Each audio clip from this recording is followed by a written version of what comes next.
And we finally begin. Hello, it's me again, and for the third bloody time, we are restarting this LP because, well, just a note, the first LP, which is part 1, Welcome to Moga Village, I lost the footage for parts 2 and further on, or whenever I stopped, I can't remember. So I made an attempt to re-record this. Unfortunately, my mic got kind of destroyed due to the fact that the microphone jack on my computer is kind of broken. So this will be the third time we're starting the adventure. Now, I decided that unlike last time, I'm going to show you data transfer first. So let's go, wait, because everything's locked because all my data is on my 3DS. Now when you click data transfer, you get a loading screen, obviously, because everything has to load. Now it'll wait the 3DS access. Now on the 3DS, you decide which way all the data goes, so whether the data is coming from the Wii U to the 3DS or from the 3DS to the Wii U. Then on the 3DS, once you've selected that, it'll search for the name of your Wii U. In my case, my Wii U is named after me, Stephen. So I tell my 3DS to transfer to that Wii U. Then, after a couple seconds, it'll find my Wii U will be aware that the 3DS is connected to it. My 3DS will say that you've linked to the Wii U, and this happens. Now, obviously, they would be the other way around if we were transferring to the 3DS, but since we're obviously not, they're this way around. So you got Poogie running down as you got the loading bar, and it's I just love this little animation. It's always nice. Now, obviously, we can cancel it either side at any point. So I could just turn off my 3DS and the transfer will be cancelled. Or I could cancel it on the Wii U. As you can see, I can just press plus and it would cancel.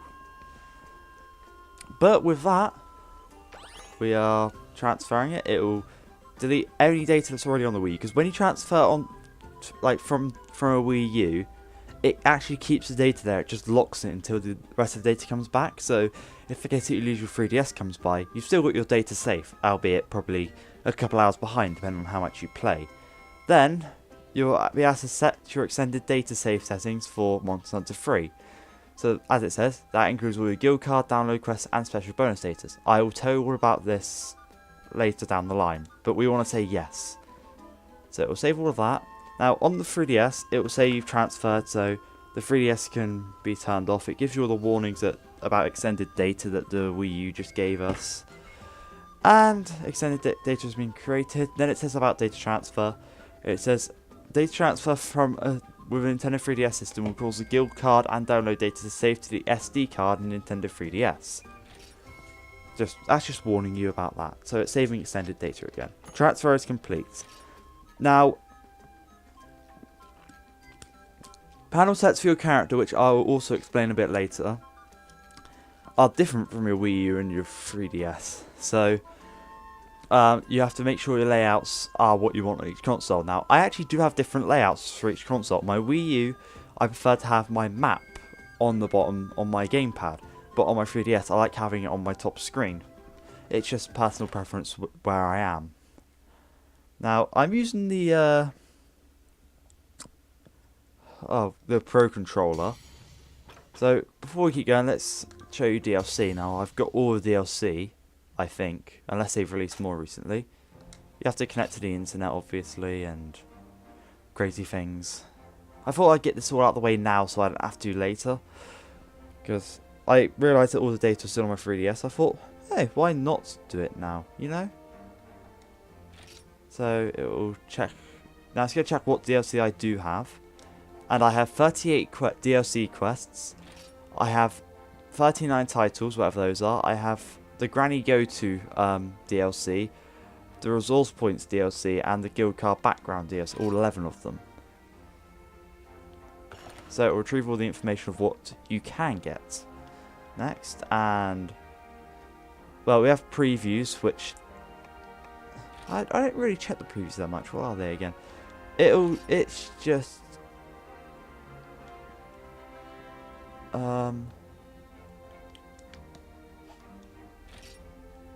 I can't. Oh, it's just something saying about it's just, as it says, a little preview. So in quests, you have event quests and challenge quests. Now event quests are just online quests. So we've got 6 pages of them available, and I have downloaded all of these. I know that for a sec. And the fact that the cats are saying you've downloaded all of these now. And there's a lot of quests. I still haven't done all the event. The event quests never tell you what you've done them. So then you have all the challenge quests. These are all arena quests. So we got a lot of them. Like the last one released was Uragan and Nibblesnuff, which does seem like a strange combination. Is there a Rathian and a Rathalos? There isn't. That's one I'd expect as well. But yeah, those are the quests. Then we have extra content. Now, when you get Monster Hunter, you do want to get all the extra content. Now, there are a lot. Now, you can't see these individually, I don't think. But you just have a button, press X, you download them all. Most of these are just backgrounds. But 5,000 points. Those are resource points, and I'll tell you about them later on as well. Additional special goods, that's the additional content for Granny Go To. I'll tell you that later on. These are backgrounds again. So you got all that. So I've downloaded all of that, and I'll be showing you it later on. I don't believe there's any more DLC now, so if you've bought the game now, what you see is everything you can get. So I had the misfortune of getting this game on release day and having to wait. Now, we could continue, because I have my main character, Archenhold, and this is the second attempt at the Let's Play, but I can't really start from... You can't start from the middle, after all.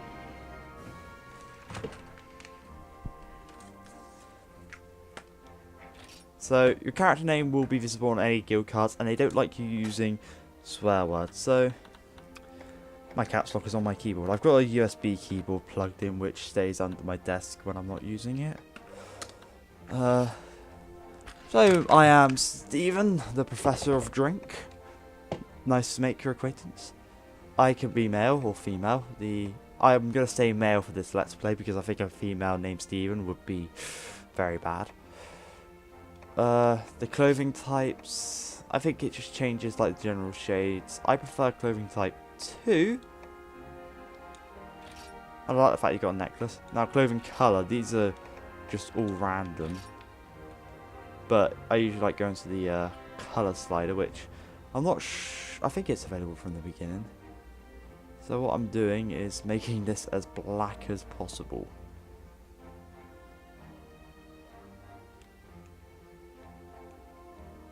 That is black. That is pure black. Then we have faces. So if we zoom in on our face, we have the... These are a bit pixelated around the eyes. I mean, a lot of these have been around since Monster Hunter 1, which was like, what, a 2005 release? I can't remember when it was released. But they've been around for a while, so... There's one which is like, just like smug happy. I think that's it, maybe? Yeah, that's the smug happy guy. I like him. He's my face. Then we have features. Now, feature 1 is a scar just going across the eye. I don't believe we can change it. Feature 2 is a beard, and we can choose colours, but... Well, I don't really want a beard on my character. I'm kind of boring with my character designs. I try and make them look as close to me as possible. Then we have hairstyles, which... I could comment on these all day. Seriously, they are amazing. The pompadour. Oh my god, that's... I think we got like... I think that's the hairstyle I usually go for, type 9. We got Flannery's hair, as I think I commented before, and bold. So, type 9, that's me. Hair colour, I'm not going to change because that is close to the hair colour I want. And the favourite part of any Monster Hunter Let's Play? Choosing the voice.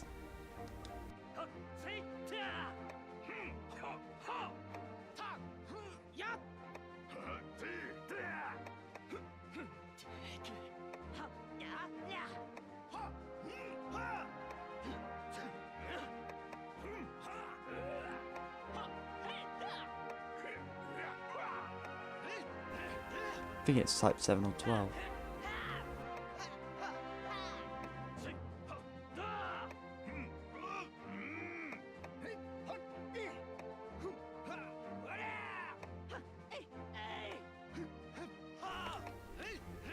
Yep, that's my voice, type 12. And you can make yourself as pasty white or as black as you want. Not right now, I just look. Oh, no. Now I'm. Yeah, that's just bad sunburn, skin tone, you know. And then we got pasty white pharaoh skin. Which, if you understand that reference, kudos to you. So I like the hunter. You know, we won't see him like naked for very long. This is pretty much the only time you really have to see him. Now, this is the panel set thing I was talking about. Now, I'm going to be probably sticking with the standard panel, and I might change it a bit, but now standard is recommended for the beginners for me. What you have is on the main screen, which is what you're seeing, unless I'm mistaken, which I'm not mistaken. You have your health bar, you have oxygen gauges, your hunter's name, and anything hunting with you. I'll go into that later. You have your map and you have your item list. On the bottom screen, meanwhile, you have your signals, combo list, item pouch, the camera, which is not needed in the Wii U version, so I'd recommend getting rid of that immediately, and the target cam. If you go for dynamic, this is more recommended for recording sakes, but which I'm not going to use because I want you to see all the information you possibly can. Now, if you choose, oh god damn it, cabling. But if you choose this one, everything possible will go onto the bottom screen, like your status bar stuff, your target cam, your signals, map, and the item bar. As I said, I'm going to go for standard. I'm not taking this overarching hold. I'm going to get rid of the old Let's Play me. Welcome to the world of Monster Hunter and a world of pain. Seriously, this. Oh, it says extended data has been saved with other game data. Can you now cause your original save data to be overridden when saving extended data? Proceed. Yes. That's just overwriting save data. It said, are you sure you want to overwrite it?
So I have a lot of comments on that scene, but chief of which is why the frick do they have holes in the back of their trousers? It's like, is that something for swimming? Oh well. Anyway, we have the village chief talking to us. Morning, Hunter. You sleep well? I'm going to also note here, I've got an advantage from the last time I tried, like the last recorded attempt, that I can actually see what's being written or being told to me. If it's any comfort to you, Moga Village hasn't seen 2 quakes in the same day yet. Knock on wood. Okay, knock on wood. But let's back up. Welcome, welcome. I'm the chief of this here little community. I would have never guessed from your name as the village chief. Nature provides Moga Woods with everything we need. The woods in the Sierra Castle, and it's a good one. Fair enough. I mean, I'd probably try and make sure the village is a bit more secure in this, because it looks like you could fall through the cracks and break your leg. But, oh well, I digress. As the folk like to say, living here long enough builds sinew and character. I don't know if that's just something he says, or they actually do say that here. Who knows? But it's not all rainbows and sunshine. And lollipops. Okay. No, we've got our share of turbulence, and you can take that literally. Okay. You ever heard of the Geocrus? It's a foul, pernicious sea monster that's just decided to move into the neighbourhood. I still don't know what pernicious means. I think it just means like something bad. It makes sense. With a tyrant like that thrashing about, our hunting fleet would be lucky to escape alive. Little they would bring back a good haul.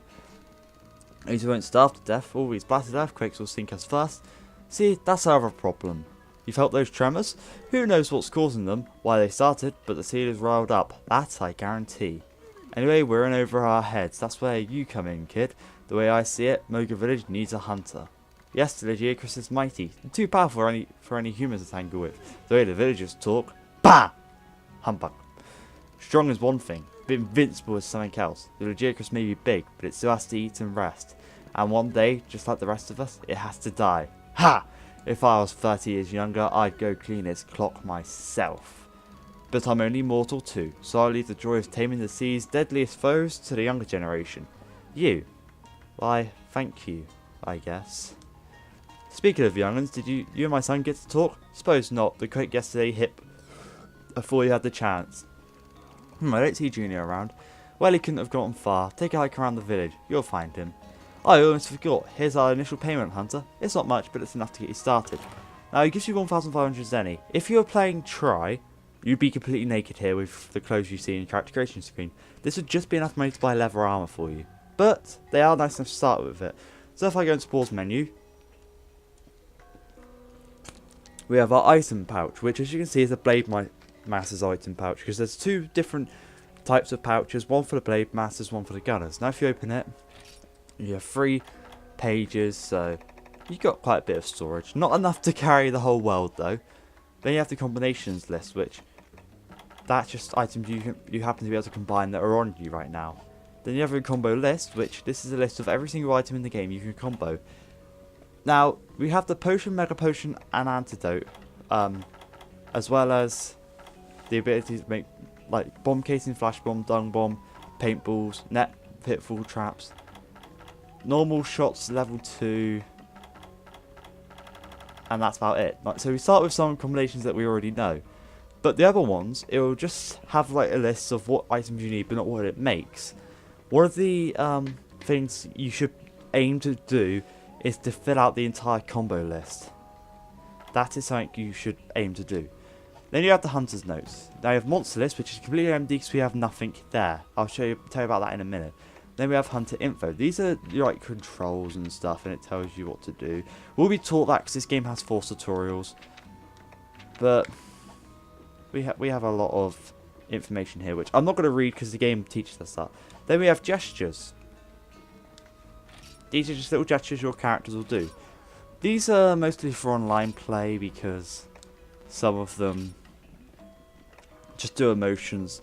It's if you don't want to type or talk to anyone, you can just do emotions. And there's 2 pages of these. My personal favourite is Kickback, which is right here. You just kick back and you sit there and that's it. You have Shadow Boxing, Taunt, which I love this one because you just do this and then you lie down. It's like, my body is ready, come for me. Oh god. Then we have Flaunt, which, yeah, Prance, and Dance. So we got a list of them. Quick Game, that'll go back to the menu, don't want to do that. Quest info, if you've taken a quest, you can see the info here. We can't do that yet. Status, this is our status. So we've currently got a sword and shield equipped, which I'm not going to be using that in the game. I'm just leaving it on there for now, because I'm going to show you all how all the weapons work. Our hunter rank is 0, that's for online play. We have 1,500 Zenny funds. We have 5,000 resource points, because as I said before, that DLC gives us 5,000 free resource points. We have 100 health, 100 stamina, 100 oxygen, 98 attack, that's dependent on the weapon you're equipped with. The element is none because this weapon has no element. We have 55 defense. Now I believe you start with 50 defense normally now in this game. Like beforehand you start with 0 defense and then your armor will give you defense. We have -5 fire resistance, so we'll catch fire very easily. Water, ice and thunder resistance, you know, they just affect us normally, and we're slightly resistant to dragon. Now, we have no food skills on. Those will be getting on into later. Now, active skills, we have Spirit Swim, which decreases the likelihood of pickaxes, bug nets, boomerangs, and horns breaking. Oh, we have Speed Gatherer, increases the carving, gathering, bug catching, and mining speed. And Gathering +1, which will increase the amount of times something can be gathered at a gathering point. So this is actually a very good early set for when you're trying to get items. As you can see, this is the leather set, which we have a hunter's knife, that's the sword and shield we got equipped. And we have the leather headgear, leather vest, leather gloves, leather belt, and leather pants. And we have no charm at all. Those will be gotten into later as well. Now, if we go onto this page, this tells us what each piece of the armor gives in terms of skill points. Because with each skill, you've got to get a certain amount of points on them before you can get the actual skill itself. So for Spirit's Whim, we got +10, which is the skill Whim. Now, if we increase that to 15, we'll get Divine Whim, which means pickaxes, bug nets, boomerangs, and horns won't break nearly as much as they would now. We also have Speed Gatherer, which increases the speed of carving, gathering bugs, and mining, which is gone by the Speed Gathering skill. Then we have the Gathering skill, that just increases the amount of time you can gather at a point. We'll get into that a bit later. And we got Gathering +1, we could go for Gathering +2. Now, equipment, we can see the equipment in more detail. So as you see, the Hunter's Knife is 98, it has 98 attack, it has red sharpness, a bit of orange sharpness, and a lot of red sharpness. It has no slots. The affinity is 0%. Basically, the affinity, if you have affinity with your weapon, sometimes it will increase the amount of damage you can do with it.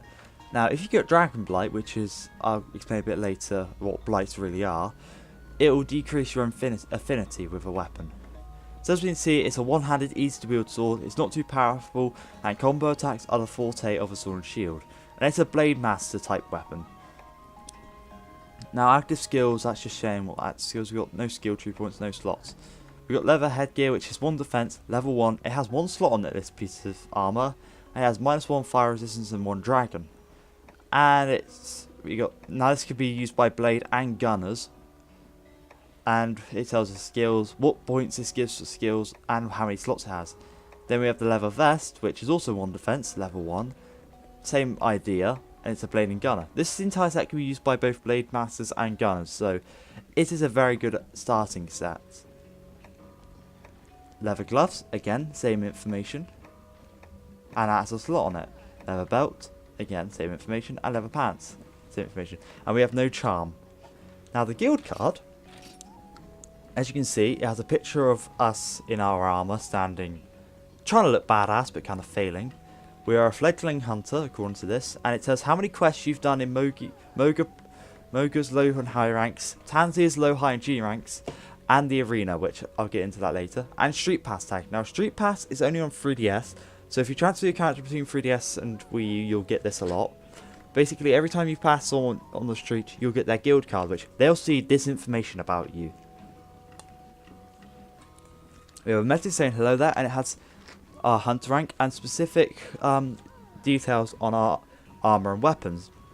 Now Unity is, ours is 0 with ourselves. Basically Unity is how well you work with a different hunter. This comes into online play, and if you have a high Unity with someone, which means you've hunted a lot with them, you can get awards for it, and I'll go into what that means later on as well. On the second page you have weapon uses, which we've used none of these weapons, and we can decide where we've used weapons, so all, Moga, Tanzia, and the arena. So we've used none of these weapons yet. Then we have playtime, which is 11 minutes. The awards page, which is empty, and I'll go into awards as we get them. monster log, which you've got no monster log info at all, and the arena log, which is our times in the arena. We have nothing like that. Now if we edit the card, we're going to change what we are. So we have all these options. A lot of these are DLC, as we saw on that menu, because you might recognise a couple of these names if you were paying attention. What I want to be is... Now I'm not sure if it... I want to be the Professor of Drink, but like every time I've tried to do this so far, I can never find Professor. Of Drink, easily, but not Professor.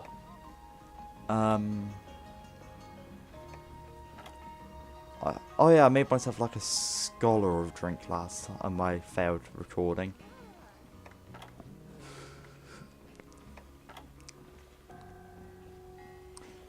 Absolute muscle. Oh wow. Conqueror. Oh, there's Drink, of course. See, I can't see it.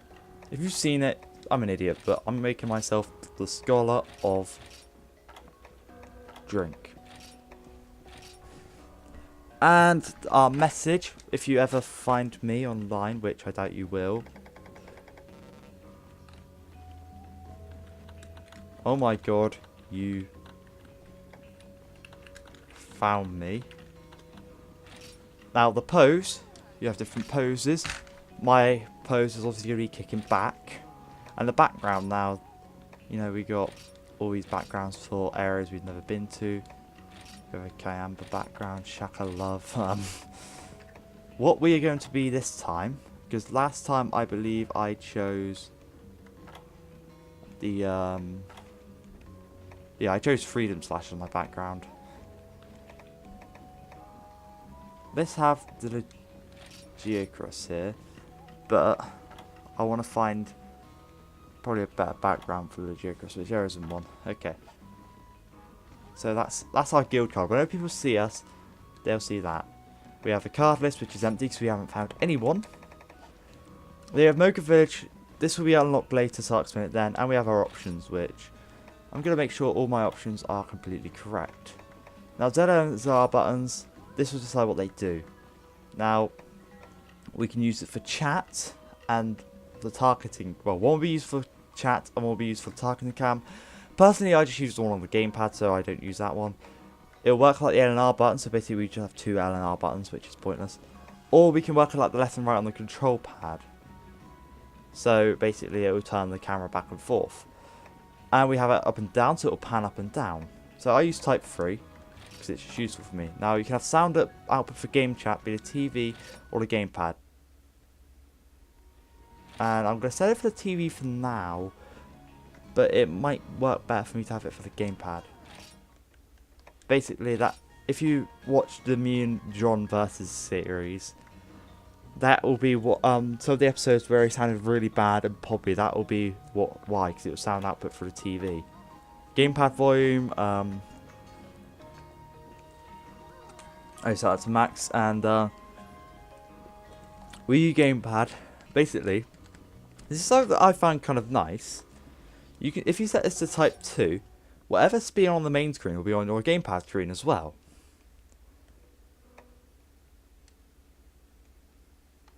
So that's what I have done before, is I've been using the gamepad as a controller, set it to Type 2, turn my TV off, and I just jump into bed and I lie in bed playing. And we can have default settings. So that's all our menus at last, so let's keep talking to the bloody people, okay? By the way, our village does a brisk trade with the far off port Tanzia. Oh, you want to pay a visit to the port? Just hop aboard the ferry docked at the pier. Tanzia's quest will really test your mettle, but trust me, the rewards are worth it. Ask the feline standing there for permission to come aboard. He's a capable little fella, so let him handle the nautical particulars. I'm sure the folks at the port will be happy to see a fresh face too. Swing on by whenever you've got some time to kill. So we finally got the village chief out of the way. Then we have this girl, the guild sweetheart. Or, she has got a name, but we'll only find that name out at the very end of single player. If I can talk to her, thank you. Hi, and welcome to the Moga Village. You must be the new hunter everyone's yakking about. Nice to meet you. I'm your liaison to the Hunters Guild. I shook your hand, but you probably crushed it, you brute. Grr. Heh, just kidding. So basically, the guild puts food on your plate by hooking you up with jobs we call quests. All you need is a guild liaison like yours truly, and in no time flat work will pour in from all across the land. In theory. I love that when she says, in theory. See, I heard you were coming and told them to have quests ready for you. And what did they send? Nothing. Zip. Nada. As you might have noticed on the trip over, Moga Village is pretty far from what you call civilization. Maybe the guild forgot about us. Maybe they fired me. Maybe I need to stop talking. Anyway, the quest counter's closed, so you go say hello to the village chief and his son for now. Get settled in. Then we have the Wyverian Artisan. Now, he's a very important person for the village, because the guild 2 will hook you up with guild quests, he said, but the Artisan later on will make armor and weapons for you, which you'll need.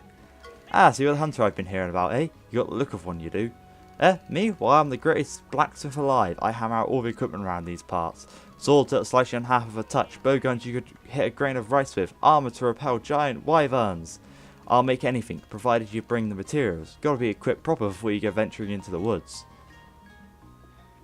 Now, if you look at the touchscreen, well, the gamepad, you have a map of Moga Village, and you have all these circles with little text, the little yellow speech boxes. That's saying what area of the village someone wants to speak to you in. There are other buttons on there, but I'll describe them later on. So, someone over here, the gal with the goods doesn't want to speak, but I'm going to speak to her anyway. What? A customer? Really? Oh, you must be the hunter that's just come to the village. Okay, I hope this doesn't sound weird, but I love hunters. I'm kind of a hunter groupie. That's why I run the market, to meet hunters. Now, I don't sell weapons or armor, but I do offer a lot of tools that hunters can't live without. I've got item gathering essentials like pickaxes, bug nets, fish bait, plants for combining, all the staples. You'll need to be stocked and loaded if you want to last long in Moga Woods. They're crawling with monsters. The earthquakes have put a real damper on trade, but I'm making new contacts and hoping to get in a wider inventory. You simply must visit every day to check my stock. Don't make me hunt you down. I'm kidding. Yeah, just kidding. Now then, here you go to his inventory. So she sells herbs, antidote herbs, whetstones, fishing harpoons, pickaxes of non-mega types. These are used for mining ores. These are used for catching bugs. Obviously, you've got bait for fishing, got barrels, barrel bombs, traps, trap tools, which are made for making traps, field horn, binoculars, huskberries, some types of bullets, empty vials, power coating, close coatings for bows. Now we have the books on monsters. Now, do you remember the monster list and the thing on the guild card about monsters? This is where you get the information for them. So if I buy these books, the monster list has been updated. So I'm going to go and buy all of these books as much as I can, because I don't need any of this money. Usually I would have bought armor if I was in any other game that didn't start you off with armor and weapons. So now if we leave her alone and go into our monster list, you'll see we have a lot of entries unlocked. These are for mostly smaller monsters.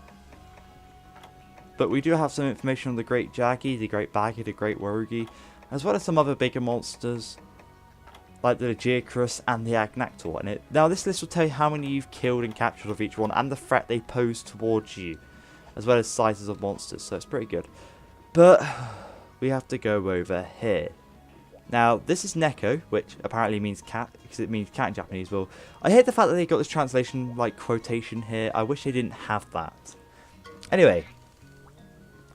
Salutations, Hunter. You stand before the Argosy Captain's finest crewman. They call me Tiger of Far East, Neko. Neko means tiger, sort of. Apparently it means tiger instead of cat, so they translated it wrong. Neko perform important tasks like swabbing off poop deck and lifting of boxes. Very important work, Geo. Tiger must wear many stripes, you know. Now then. You meet Argosy Captain yet? He and Neko have same masculine way of speaking, Wakaru. We also wear same style of clothing. He glow with coolness from afar, like Tiger of Far East. Argosy Captain trusts Neko a special Nimmu here in Moga Village. Nimmu means assignment. Neko not big as cheeses, so commodities and made trade goods still up to Captain. But Neko have equally important Nimmu. Neko in charge of delivering goods to Port Tanzia, Geo. You stand before the linchpin of the Moga Tanzia Marine Network of life-altering importance. You want to go to Port Tanzia? Neko save you cushy seat, give you lift. No problem. Nani? Price a ticket? Yeah! Tiger of Far East, no swindler. Take you for free. Mayhap impart nuggets of tiger wisdom along the way. Tell ghost stories, make s'mores. But if boat catch fire, Tonikaku! Anyway, I think that means you're on your own or something. Tanzania comes in multiple flavours. First is solo port. This is for playing alone. Very private, like shutting bathroom door on Hunting Universe. Next is multi-port. Use this port to invite friends to come and play with you. Must make good knacker. Be good host. Can have up to 4 hunters in multi-port. It be very busy place. Wakaru, to become worldly like Neko, you must use all ports to their fullest. DY, shall we set off now? Never fear, Tiger Forest here. Now, as he said, we have the solo ports and the multi-port. But we also have network mode. Now, God, I need a drink. Network mode is pretty much the online. So when you connect here, you've got lots of lobbies you can go into, and it will be. I will show it later on because I do plan on showing off Port Tanzania and doing every quest in the game. Now, the Moga Village option is only there for when you're not in Moga Village, like you're in one of the ports in Tanzania. Now, I won't be showing this until much later on when I've done a couple of quests offline. But I thought I'd just show you that. Then we have the fishmongers. Oh, I know. We're that hunter folks are going on about. Well, I run the fishery here and don't you forget it. She's not taking any of your shit, is she? You're lucky we didn't meet before. That last bit put me in a foul mood. I was up half the night cleaning up the mess. Doesn't look like you're done, to be fair. Right, near that, my boys in the hunting fleet were due home ages ago. They never take this long fishing. I'm sick with worry. If I didn't know they were made of steel and fire, I'd paddle out to sea myself to rescue them. Anyway, you come back later, hun, once the fishery is back in business, alright? That won't be until later, and honestly, this place must stink. Just think of all the fish everywhere.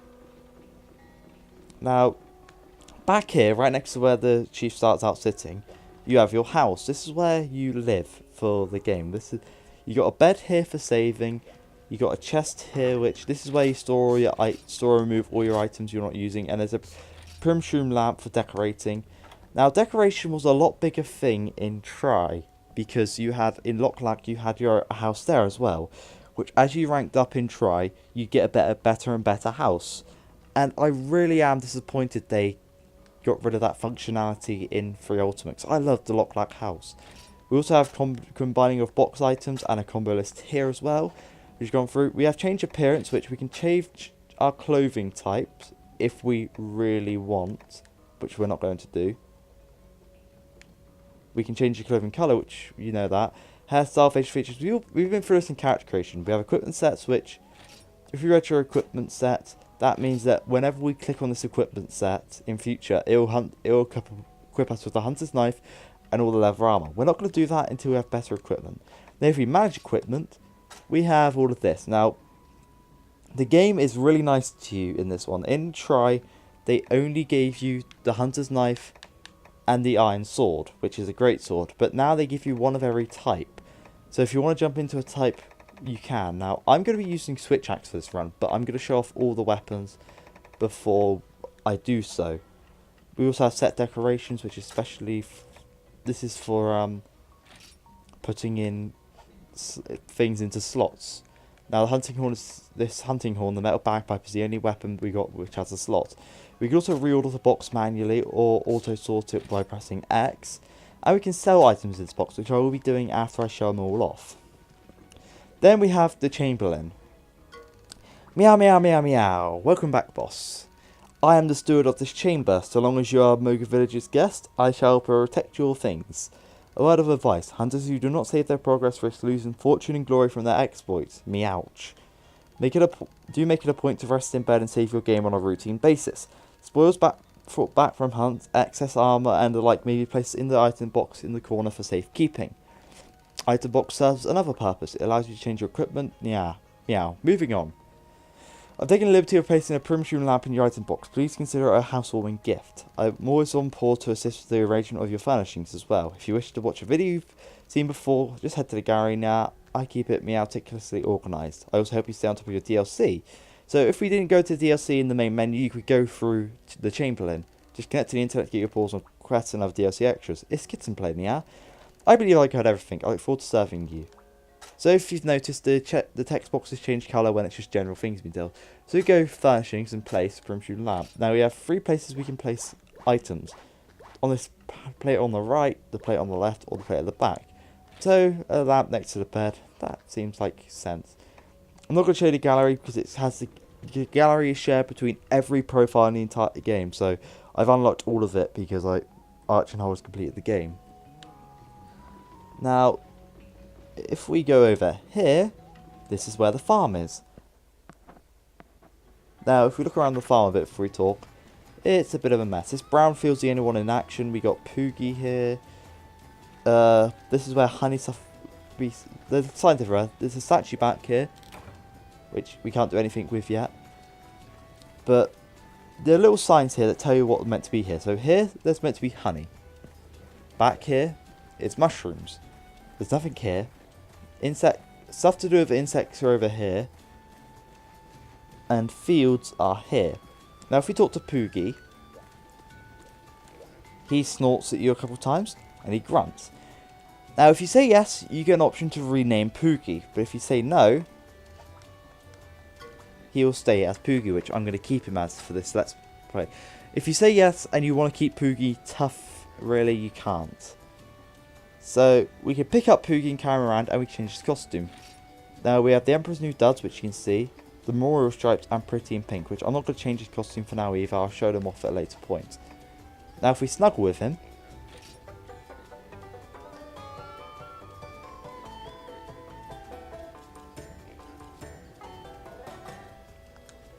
now you want to press A on the exclamation mark, and then he'll do hearts, and he'll follow you around Moga Village if you do it.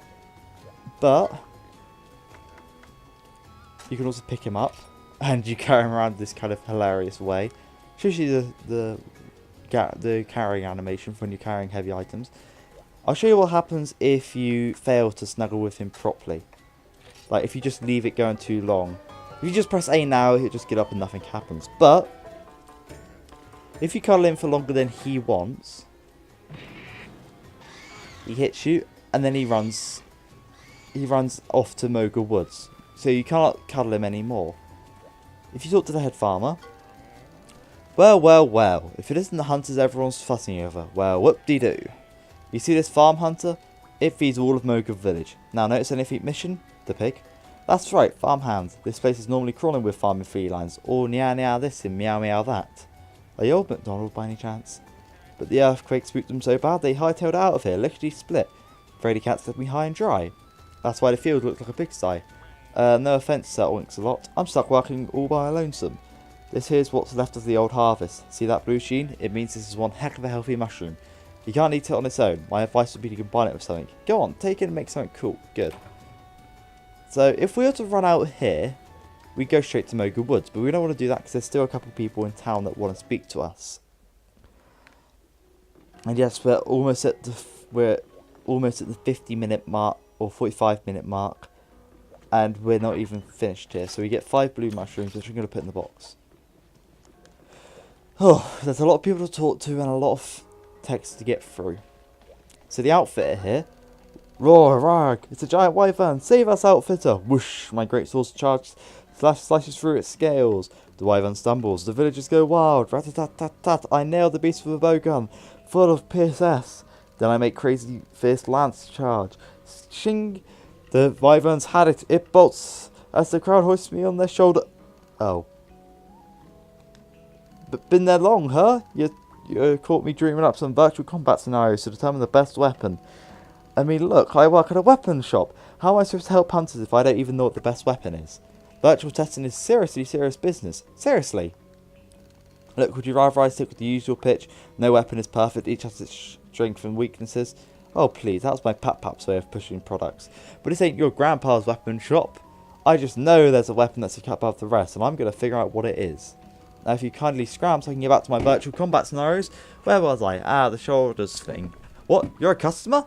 Oh, okay, see ya. Wait, buy something first. So, you can buy weapons, and she'll sell an iron... Well, she'll sell the metal version of the weapon and the bone variant. Now, if you notice, the bone variants are stronger, but they're usually more blunt. Like, they'll go more blunt easily. Now, when you get to upgrading, you'll notice that all the bone weapons are usually more elemental, while the Metal weapons are sharper and generally higher attack. So as you see, we got bone weapons of every kind. I'm wondering if there is a type of... I don't think the ranged weapons have a bone variant. Oh, the switch axe doesn't have a iron variant in the shop. Yeah, the bow guns are all just one type of bow. Then she has the armor. Well, she sells the leather headgear, the leather armor, which we are already equipped with, so it'd be pointless buying this. Or chainmail gear, which has got more defense, more resistance, and more like downfalls and slots. And it could give us different skills, like it gives us health, hunger, and combo rate. It might be worth getting it, but for now, stick to your leather armor. Having full armor skills rather than one piece. Well, armor skills are more important than defense any times of the week. Then we have the carefree lad here who wants to speak to us. Now, he'll go, bleh. Excuse me, hunter person. If you want to get to Moga Woods, just cross this bridge. You can get back the same way, so try not to forget where the entrance is. We're supposed to ask permission before we go into the woods, but I'm not telling you what to do. There's an armory right there if you need equipment. I don't think you should go out there just like me. Oh yeah, I had the stone I picked up when I heard a hunter was coming. You want it? Here. We use these to sharpen blades. Oh, you're a lot nicer than I thought.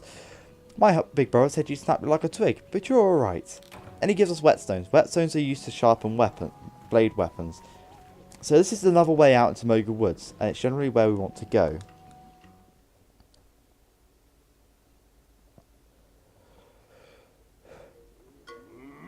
Hey there, kid. Can you hear me? You know, you really ought to meet my son, Junior. He should be at the camp. My ancestors have a saying, wherever you go, there you are. You see the map on the screen there? The red triangle shows where you are, and the white icon that looks like a little hut, that's the base camp. Use the map to find your way to the base camp. Use the left stick to move around, hold R while moving to run. Goes read again. So as you can see, the blade in the top left is glowing yellow, because it's a yellow sharpness weapon. Now if we go here, if we press B to duck and gather, we get a torch. You can't gather any more than one torch usually. Now you press L and you can cycle through this. Torches are used to light up. They don't really serve as much as they did in the previous game. They do scare some monsters though. Now if we go this way, we can go straight to the farm from the village. This is from Moga Woods. This is kind of useful. And if we run up here,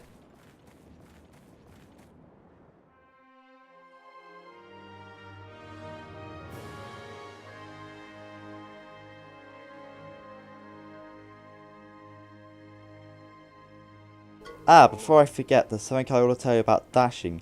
That yellow bar on the top of the screen is your stamina gauge. Running fast, dashing that is, will use up stamina. Run out and it will be slow going until it recharges. That's why you always need to pay attention to your stamina gauge when you dash. Pace yourself, kid. You can also use the camera controls to gawk at your surroundings while you're walking around. Use the control pad to look around.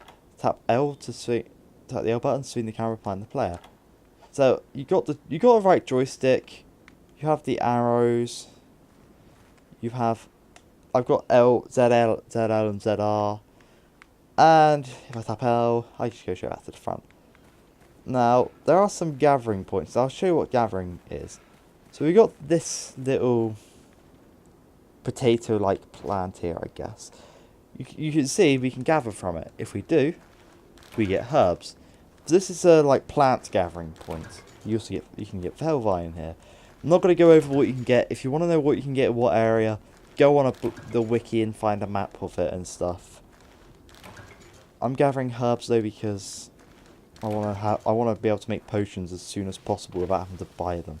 Because you can buy them, but it's cheaper to just come out here. It's cheaper but more time consuming to come out here and find things. Let me teach you about how to hunt with the Wii U gamepad. Take a look at the touchscreen. See them panels? Touch them to access all kinds of functions that will help you during hunts. Ain't modern technology great? Open the menu with the minus button, then touch to customize panels. Here you can move panels around as you see fit. Need to know what a panel does? Jab the help button inside the customized panel screen for the lowdown. You think it's hard to touch the panels while in the heat of battle? Just hold down the minus button, then try touching the panel buttons. Now you can change the position of panels on your touchscreen. You can choose between center, left and right positions. So set it to what suits your hunting style. Just be careful, these only affect the panels used during a quest. Choose a gamepad, touch your panel position, change how the panels are displayed. By pressing the panel button you can change between center, left and right positions. Now, I have got a webcam here somewhere, and I will be showing what's on the touchscreen. And I won't be changing, I'll be changing it on screen really, but, because I mean, I could change it right now by going to customize panels, but you can't see what I'm doing. And they give you a 26-page thing on changing the panels. I mean, you can't see me changing the panels right now, but I can change them, so I won't change them until I can show you though. So up there we got we got Aptoff in the background. I never noticed those before. Then again, I've never been at this angle. They're a bit glitchy. So if we go down that way, we go to, because it's area 1. In fact, if I go to menu and press expand map, look, this is area 1 and that's our arrow. Now if we keep going that way, we'll end up in area 2, and that'll be where the base camp is. But we're going to go this way to area 3, simply because I want to show you all the areas we have available right now.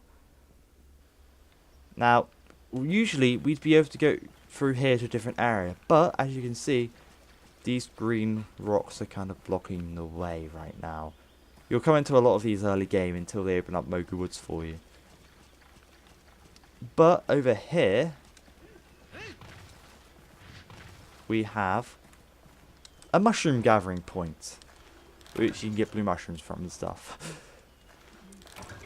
Now later on, when the farm becomes accessible again, you can actually get the farmer to farm herbs and blue mushrooms for you and stuff, which you will want to do because you want a backlog of a lot of these items for when you're making potions and mega potions. I don't keep a backlog of potions and mega potions on me. I never do that.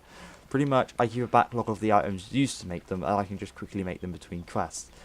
People have complained at me online that I do this because they've said, why can't you just have a backlog ready for, so we don't have to wait for you. But I prefer I just prefer making them on the fly, so I know how many resources I've left. So we can't. Felvine is Melink's favourite food. They just have to steal it. Now Melinxes are a type of enemy which, when they attack, they'll attack you and they'll steal an item off you. If you have Felvine in your inventory, they'll steal that before everything else. So we have blue mushrooms, choice mushrooms, and unique mushrooms. Now these are account items. So when we leave Moga Woods, we'll get resource points, which I explained earlier a bit. Now, here's a bug gathering point, but we haven't got a bug net, so we can't take advantage of it. We have another rock that would lead to a different area, but we can't go there. And over here, this place is just teeming with stuff to do. We have a beehive. Now, if we gather down here, we get honey, which I guess just stripped out the beehive. That's the only reason I think we could be gathering down here. Now, as you probably see in your combo list, a herb and a blue mushroom make a potion. Potions and honey make mega potions. These are all healing items, and we also get snake bee larvae here, which aren't so useful when the entire beehive disappears. It's for fishing.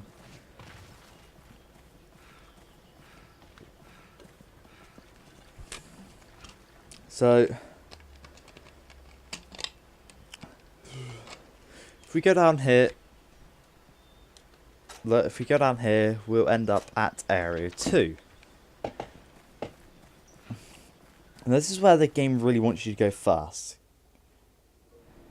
Say, the monster you're looking at right now is an Aptonov, a kind of herbivore, you know, a plant muncher.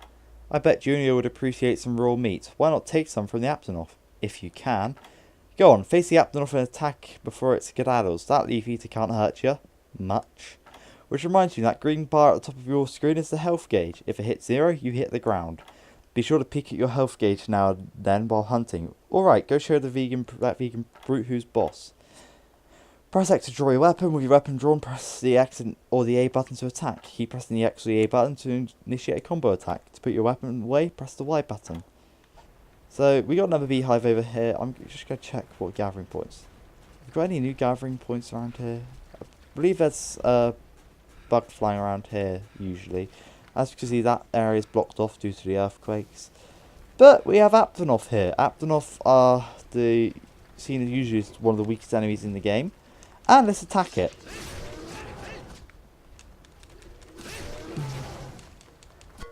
Not half bad, kid. You remind me of myself when I was your age. Of course, my stamina gauge was much longer. You can use your carving skill to hack items from the monsters you've killed. You can carve more items from some monsters than from others. My ancestors used every part of the monster. Well, good for your ancestors. You should be able to carve raw meat from Aptonoth, among other items. Once you've gotten some raw meat, take it to that son of mine. Junior just loves fresh Aptonoth steaks. Now, we've already gathered by pressing A. And we killed 2 Aptonoth. Now, the Sword and Shield is a special weapon since it's the only one, I believe.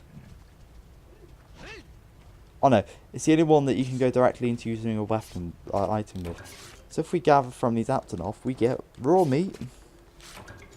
And occasionally you get monster bone S's, which are small monster bones. Which, are we going to get to see any of these? No. So yeah, let's show you the sword shield. If you draw it normally, the character goes to this stance. You press R, and you'll go into an instant blocking mode. And you can do a slashes while blocking. You have this slash and this slash. You got a combination of slashes if you just press X, and you've got a combination of slash if you press A. You can also combine them to do all these different combos. Sword and shields, while weaker, are generally comboing weapons. And the Aptonoth are back on screen. Let's go back to base camp.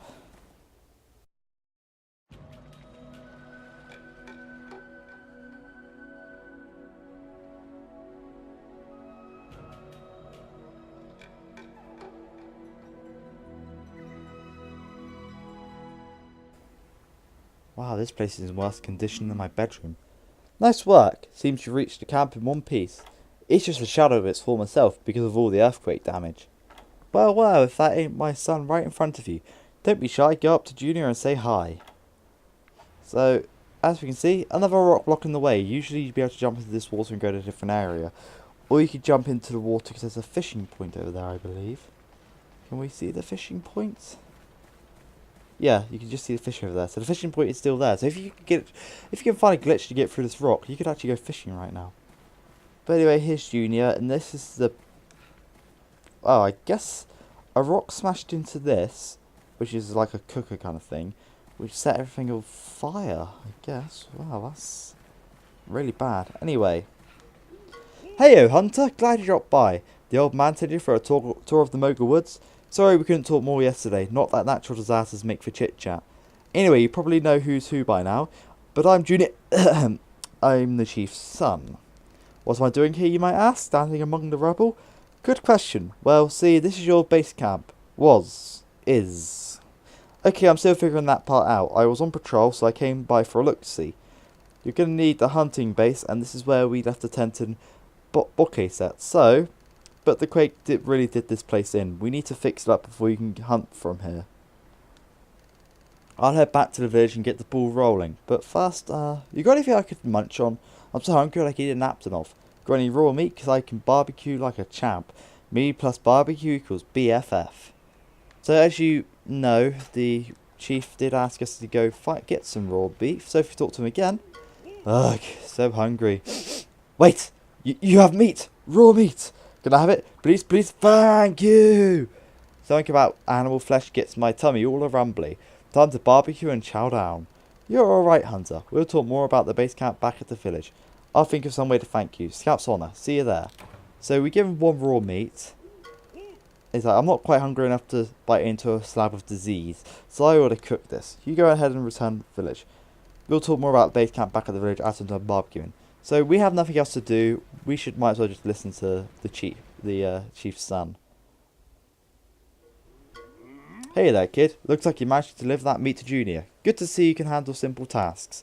I think it's high time you headed back to the village. Look at area 1 on the map. See the icon showing the village gate? use the bridge past the gate to return to the village. So, if we go down this way, we can go and arrive at Area 1, which I did show you this way going... Well, I showed you the way, but I didn't show you properly.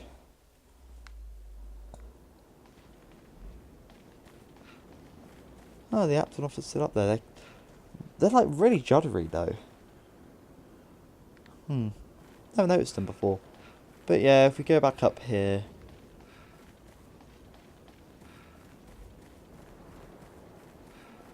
I like the gate. Now this is actually closed when you're doing quests. So you can't come out here. Now we could go straight over to the farm. Coming back to village. You made it. Press A button. The A button to return to the village. Once you get back to the Moga village, speak with my son. Also, I'd like to help you. Give you something to thank you for your help. Come by and see me once you talk to Junior. So when we return to the village, all account items, all supply items like the torch are dropped because you can't bring a torch into a village made out of wood. It's just dangerous. And the account items get turned to resources. So return supply items. Account items converted to 20 resource points. Oh god, this is a lot of talking. So now we're back in the village. The Waverian Artisan is where he's meant to be. Junior is where he's also, or the chief's son's where he's meant to be, and I have no idea where the village chief is. The village chief moves around the village, and he's very annoying when he does it, because you can never find where he is. So I'm going to store this raw meat and all of these herbs and stuff.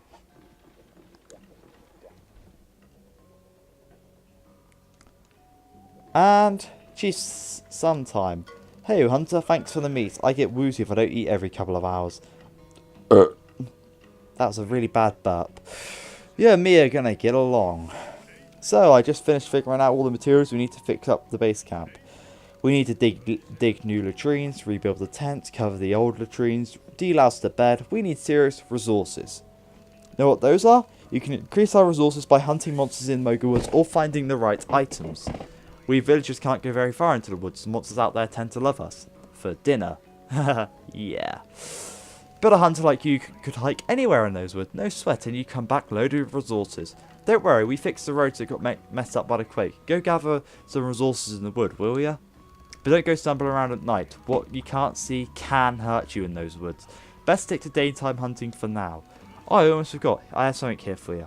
Take this barbecue spit. I made it myself. Use it to roast the raw meat you carve. Nothing beats outdoor cooking. The things are cinch to use. I'll give you some grilling tips next time you're in the woods. Oh, and go give a report to my pops, would ya? He loves getting reports. So go on, speak your mind. Now, Moga forecast can't be used for now. Hunt report, since we killed 2 Apton off in the woods, we can get 2 resource points. He'll also give you rewards if you hunt a lot of things. Generate resources. If we have the right items, they can be converted to resource points. Resource info. These are all the items that you can actually convert. Now, this list does get increased after a while, but for now it's very small. Then we have the village request. This would be to gather 30 resource points to fix up the camp. Now, if I didn't get those resource points to start the game with, I would still be spending a while gathering resources. I'm not going to give him that question. I'm not going to give him the resource points yet. Anyway, the village chief wants to speak to us now. Yep, I heard the quake left the base camp in shambles. Quite a long face, Hunter. Let me guess, the camp's lost cause. Is that what you're thinking? Bah! There are no lost causes, only lost confidence. So the camp needs a little work. Okay, a lot of work. Well, never you worry. I've unlost causes more dire than this one. You think this village built itself? All it takes is a little teamwork. If you and the villagers put your heads together, you can accomplish anything. Tell you what, you round up the resources and materials we need and we'll handle all the labour. That's better than teamwork. It's the least we can do. Heck, take this too. It's not much, we just want to know you're appreciated. Remember kid, your final goal is to take out Legiacrus. We'll be there to help you every step of the way. And he gives you more money. Then I gather the goods. Hunter! Oh yes, let me tell you before it slips my mind. The chief's son dropped off a few barbecue spits he made. He's quite the grill master. I've taken the liberty of adding them to my inventory. You can cook your raw meat into something edible with one of these, unless you prefer it tartar. I'll be sure to let you know whenever I get any new inventory. It's best if you visit every day. Don't make me hunt you down, Hunter. Heh. So, as she said, she now has the barbecue spit here. Which is one of the most pointless things. You only ever need one barbecue spit to my memory. I mean, maybe the double barbecue? No. No, you don't ever need one barbecue spit ever, so it's sort of a waste of space that, really. So we're going to go into here. I am going to remove the raw meat because we're going to be cooking in a minute. And as for equipment, we're going to go with this greatsword. And since we've used it now, I'm selling the hunter's knife. The greatsword's kind of the pinnacle weapon of Monster Hunter. Everyone knows the greatsword. So if we come up here, the Wyverian Artisan wants us. Ah, it's you. Getting by as far as weapons and armor goes? That Darren Chief asked me to tell you all about forging equipment, so listen good. Making new equipment from a bunch of materials, that's what we call forging. If you want to make a metal weapon, you'll need ore, and if you want to make some bone armor, you'll need bone. Bring me the armors and money, and I'll forge whatever you need. Not only that, I'll do it better than anyone else. Something you don't understand? Check your hunter's note in the game menu. The hunter's info section should contain plenty of valuable pointers for living the hunting life. But enough yakking, out with it, what can I do for you? So he'll forge weapons of any types, and he also has, I think he, oh no, let me go down. Yeah, the menus are a bit finicky. He does have some options for certain weapons. Like hunting horn. Does he have any new switch axes? He doesn't have any new switch axes though. And you can also upgrade your weapons. And it will tell you what you need to upgrade your weapons. Now since I'm going for switch axe, what do I need? Earth crystals, mashalite ore and carpenter bucks. It's not actually that much to upgrade the bone axe. Then armor craft. He can forge a lot of more armor. So the blacksmith is more useful than the armory, mainly because he can forge more armor's weapons than the blacksmith ever have. Basically, what you're seeing on this list is all the armory will ever give you in terms of armor. So piscine mask, which is very good for swimming actually, and then we got all these hunter's armors. And again, we got the Locklack shawl. We got the Locklack armor actually here. This is a very nostalgic armor. If you press X, you can actually see what you look like in these. You can see how it compares to your current armor. And things like that. So, you got a lot of nice things here. And we got a piscine belt, which is for swimming. So, yeah, you can see what everything will look like. Of course, what armor and weapons look like on you vary from gender. And you can also upgrade your armor. Upgrading armor won't change the appearance, it will just make it more defensible if you have armor spheres, which we will get into those a bit later. Again. Oh! I forgot. Frick.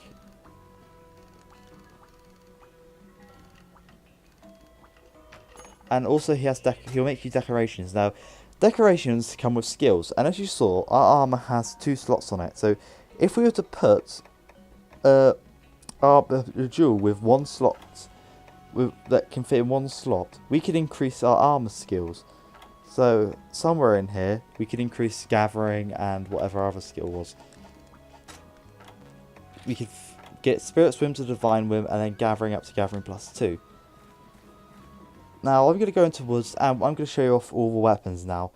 This is going to be a very long episode just because I want to get all of as much tutorial based stuff off as possible. Hey, it's me, the Chief's son. No, not Junior. No one calls me that. Anyway, check your map. It's expanded. Which reminds me, I know you're still fresh off the boat, Hunter, but I've got a favour to ask. I'd like you to gather resources to help us restore the camp to its glory days. You know what's rich in resources? Carnivores. You're a hunter. Hunt some. As luck would have it, Area 6 on the map has a nest of carnivores, right for the hunting. You should gather some herbs to restore your health in case you get banged up. Then go hunt some carnivores. Herbs grow like weeds, even around here. Go pick some. You like me to do everything for you? Yeesh. God, there's a lot of text. Now, I believe up here in Area 1... Oh. Any luck finding those herbs, Hunter? Hey, I've got a little advice for you. Did you notice that max length for your stamina gauge shrinks over time? Don't worry, it happens to all of us. Well, there's no better cure for stamina shrinkage than a mouth-watering, well-done steak. Why do you think I gave you that barbecue spit? That thing's not for tossing salads, you know. After you get some raw meat, select the barbecue spit from the item window in the lower right corner of the screen. Press A once your meat's golden brown. Time it right. Cook your steak rare or well done, and it will increase your maximum stamina when you gobble it down. And that's just saying how to cycle through menus. So up here, oh, they're not here yet. So let's do a cooking tutorial before I show off the weapon. Now, when you put down the cooking, you'll notice that raw meat is used. So if I just press A, it's still raw, I get it back. Now, if you don't cook it long enough, you get a rare steak, which rare steaks will increase your stamina gauge by 1 tier.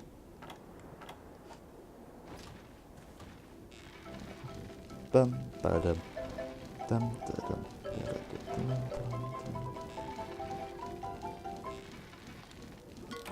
Hey, good cooking. It's really pretty easy once you get the hang of it.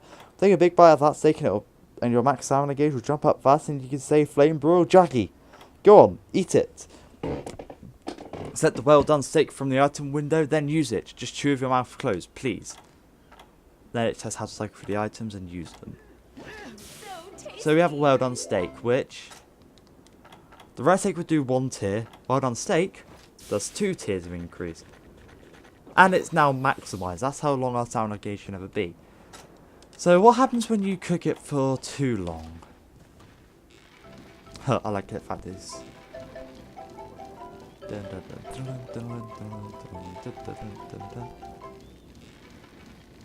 You get burnt meat. Now, burnt meat is kind of a catch-22. Well, no, it's risky. If you eat it, sometimes it will do what a rare steak does and increase your stamina by 1 tier. Sometimes it will decrease it by 1 tier.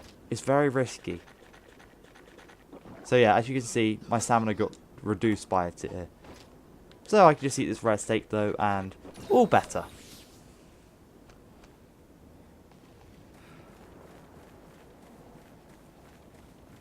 So, let me show you what the greatsword's all about. Ah, God, come on, think of it. I didn't tell you about the monster list yet, did I? You'll find this list in your hunter's note. Info on monsters is written inside. You can reach your monster list categories by buying monster info books at the market. I already told them about this. But yeah, now, the greatsword, you can just pull out like that. But, the greatsword also has a draw slash, because this is a charging weapon. So, X is, well, this one has defined combos. If you do that, then we also have this.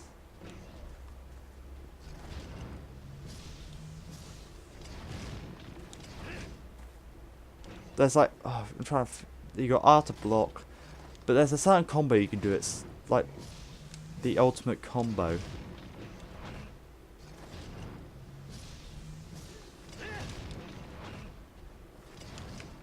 But yeah, that's what a greatsword generally does. It's very slow, but it has high attack compared to the other weapons.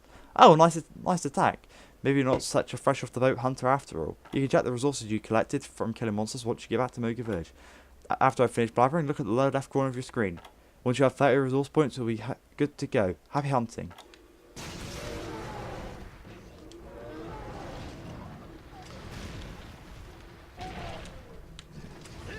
So we've killed 2 Aptonov. Now, the greatsword is a good weapon, but we're not going to be using it for this run. Mainly because I've used the greatsword before, and I do know how good it can be. Because pretty much, I haven't used every weapon in this game yet. I still have a lot of the ranged weapons left, and the dual swords, as well as the lances and but the switch axe is one I haven't used at all. Like the lances I've used once and sort of thing. So now we have a new area. This is area 5. And we have new enemies, Banabaras here. Now those rocks will stop us from going any further. Banabaras are very annoying insects. If you've played the previous games, they replace the Vespoids. But they're a lot more dangerous than Vespoids ever were. They can do a sting and they can spit this. Now if they manage to sting you, they'll actually paralyze you for a certain amount of time. And when you kill them, it's very satisfying. I might actually let one sting me just so I can show you. They also have a spitting attack. See if I can get those. So yeah, they can run at you. They can, come on, sting you. There's sometimes when they sting you, you can get paralyzed, I think. Or is it the spit that paralyzes you? Come on. Yeah, they're very annoying. They're not very threatening, but they can be very distracting and annoying. Like sometimes you'll be in the heat of a fight, and they'll sting you from behind, and they'll just really endanger you. Now, Area 6 is kind of special.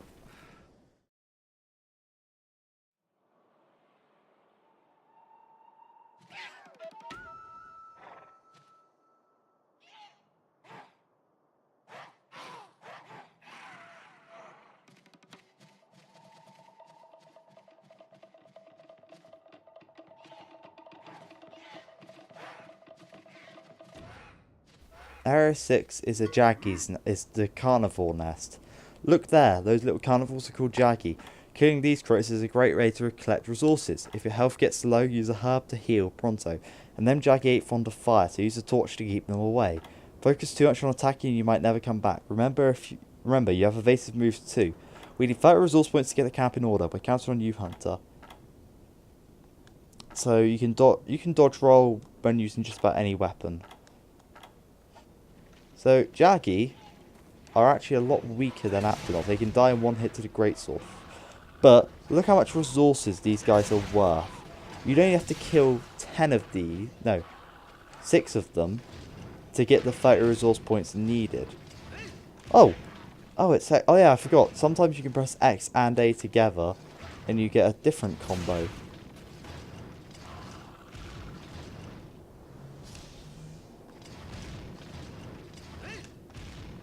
Yeah, here we go.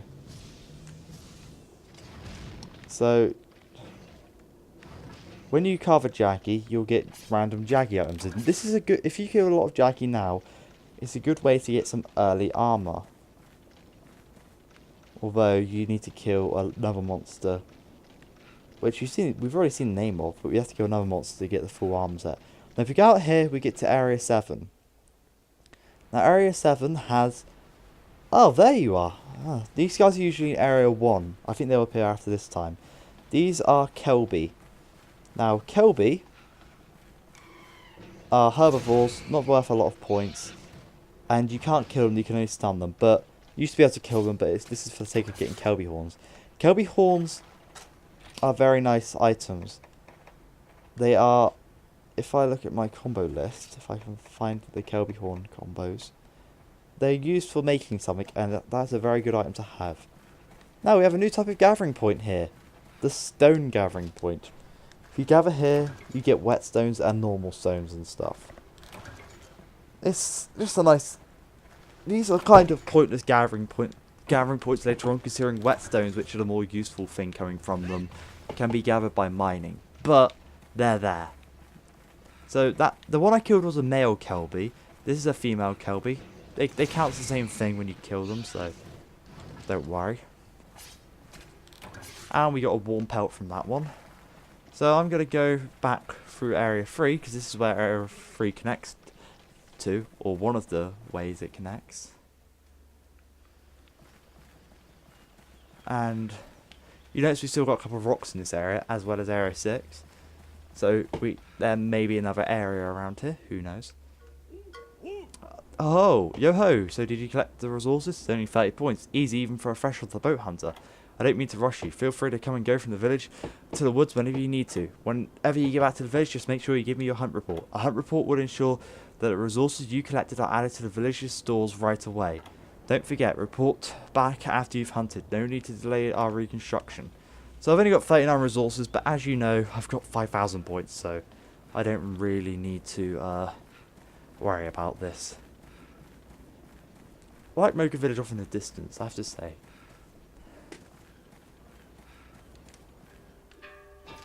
Dun dun dun. And I'll be back in a minute. Alrighty then.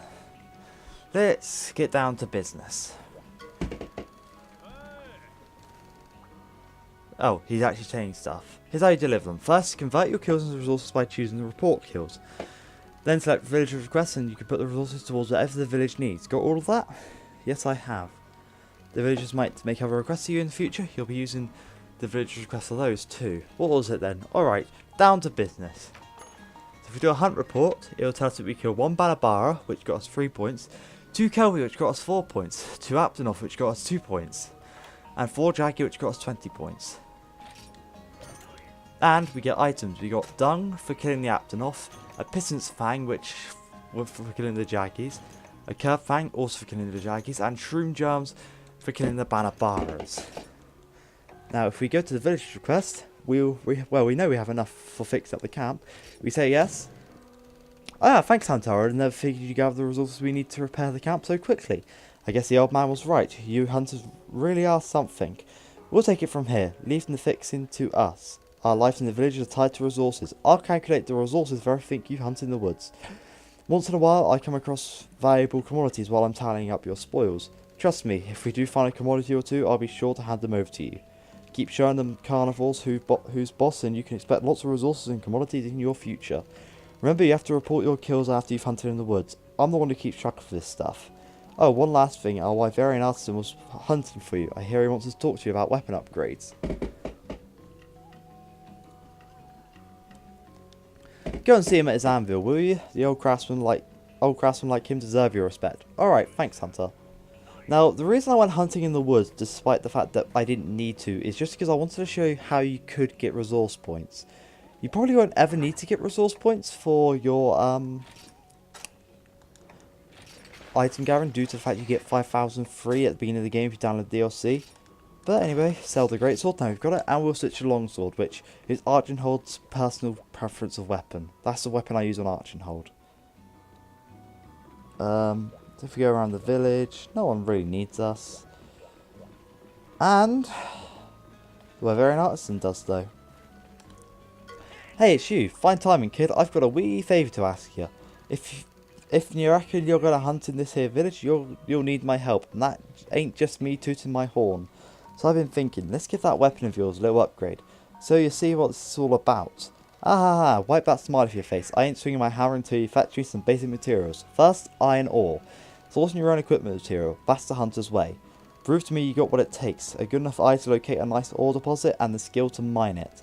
Here, I'll give you my very own iron pickaxe. You give it a good swing for me when you find an ore deposit. Here? But listen to me, Yacky to Yak. There's fortune to be done. So, this is the only time that a villager request will not happen to some. So it immediately breaks the rule. I like that. So all you have to do is give him a piece of iron ore. The village's chief's son, they're mainly for resource point ideas. So if we find our switch axe, which we will be using, we need 3 earth crystals, mashalite ore, and 2 carpenter bugs, which means we're going to also need bug nets for upgrading that. So if we come over to... Oh, the chief wants to speak to us as well. See, kid, I knew you'd have no trouble rounding up the resources we needed. Now we can fix up the base camp for you. Oh, and I heard about the iron ore. Wyverians are always hard to please, but that guy's the worst of them. I've known him since I was younger than you. I tell you, we've butted heads more times than the sky has stars. But there's no question his key eye is an artisan. We'll just see what he makes of you. By the way, you remember seeing a brazier burning just outside the village? Well, you might want to have a closer look at next time you go by. Trust me. Oh, before I forget, I've got a little something here for you, just to say thanks. Let's see now. So he gives you more money.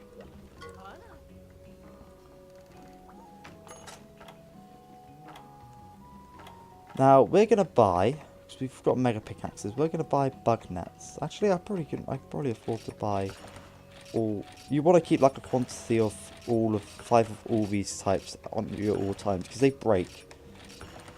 Do I need anything else from you? No, I don't. Anyway, let's go storing my items, and we'll show you the next weapon type.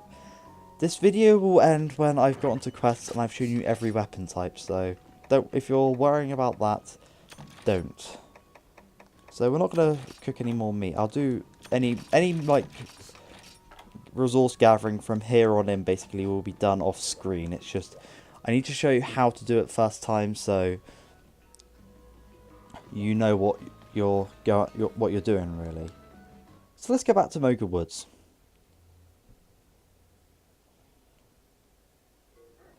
So after iron ore, right? Glad I don't have to worry about that chore anymore. It's good to be the chief. I guess it's good to be the chief. The cave in Area 4 is a fine place to look for ores. So if we look on the map now, the area between Area 3 and 6 is finally open, Area 4. And Kelby are up here now. Kelby will usually be in this area. So let me show you the longsword. Now if you notice, just below the sharpness level we've got another gauge. That's the spirit gauge, something that's unique to the longsword. The longsword has an overhead slash, a stab, and an upswing. Now you want to use these in combinations to do anything. It also has, if you press X and A together, you got the fading slash.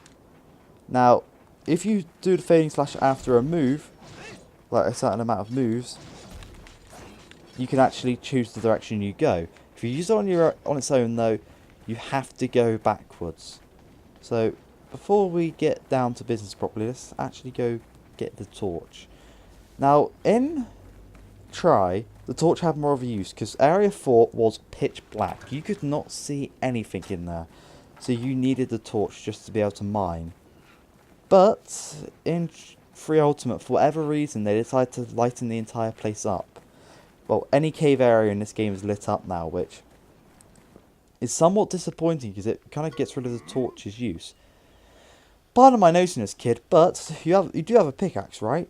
You'll need one if you plan to do any mining. That skill of yours is thick, but not thick enough to chip rock. How thick is it? The market in the village carries iron pickaxes, so stop by there and stock up if you run out. Oh, we have a new enemy, the feline. The felines are the nicer version of the Linians in this game. I'm going to gather some bugs here.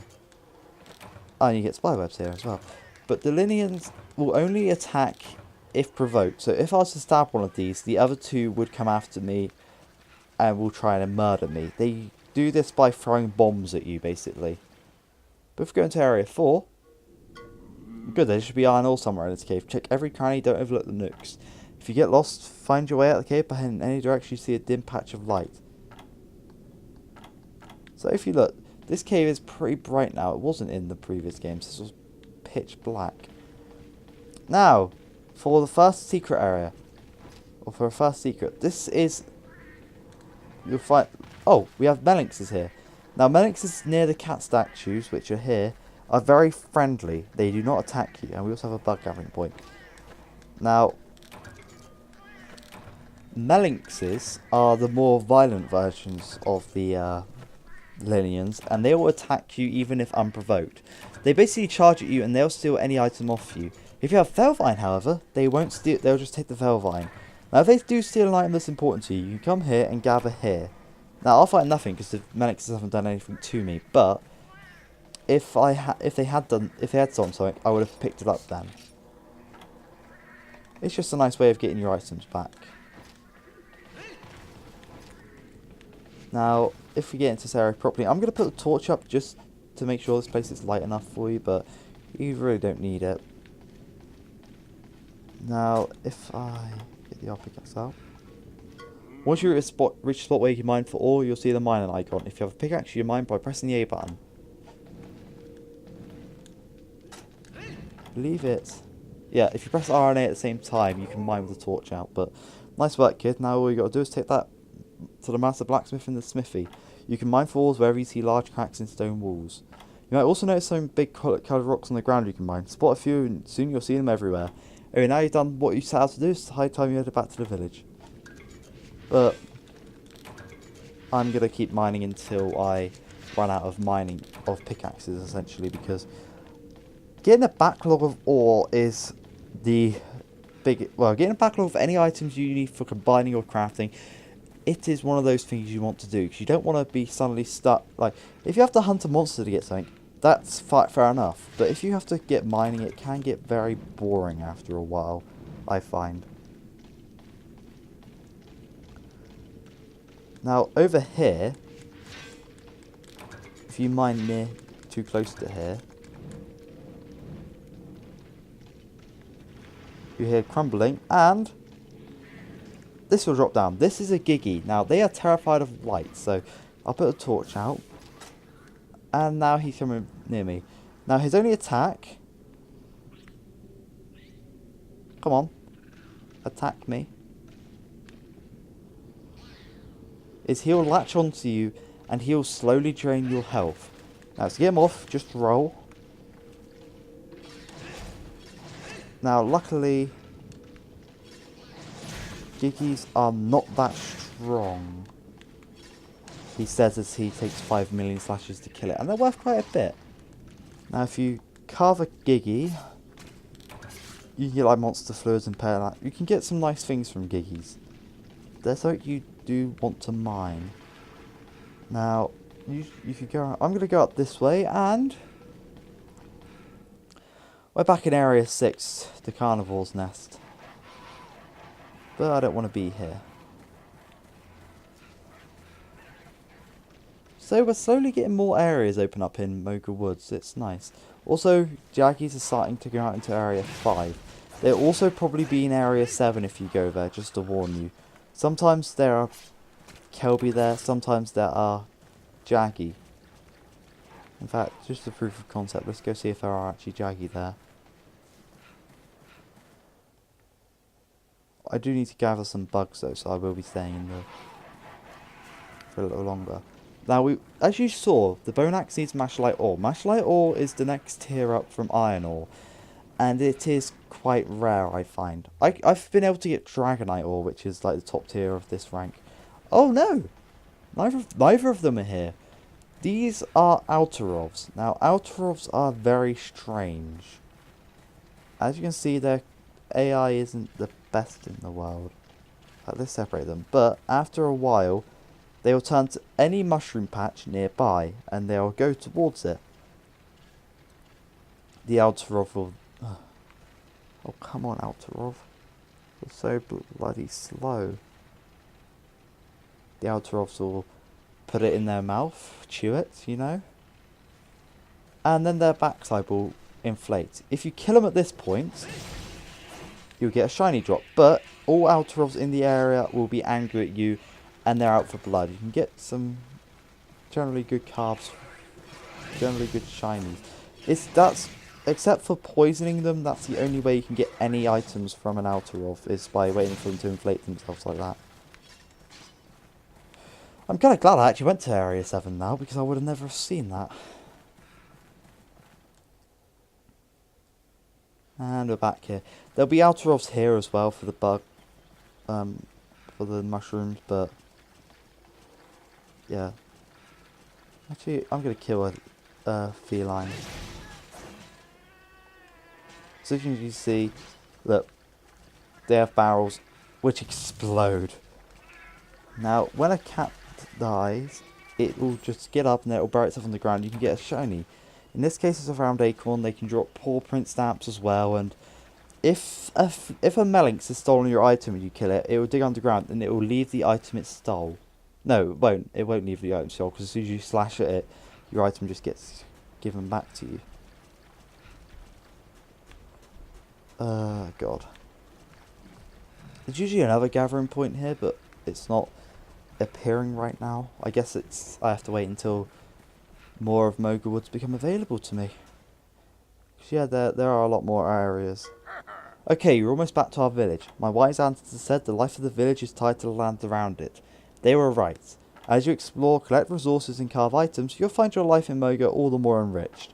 You can even combine materials to make new hunting tools for yourself. A good hunter never stops exploring, my ancestors said. Heed their words and you'll never go wrong in Moga Woods. No, I wonder how that old blacksmith will like that iron ore you found. Ha! This ought to be good. Ah.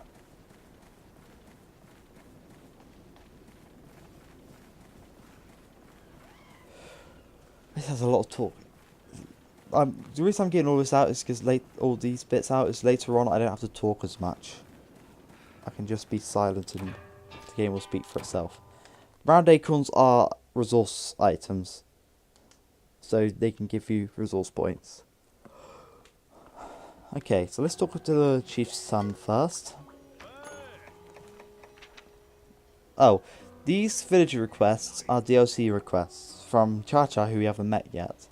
They are for masks, which we won't go into what they are now. But hunt report, we got Altaros, Kelbies, Giggies, Jaggies. And we got funky pheromones, which are from the Giggies, I believe. Fish finder doesn't know what they came from. Curve, fang, shroom germs, and sushi fish. Now, before we talk to the blacksmith, let's store the items.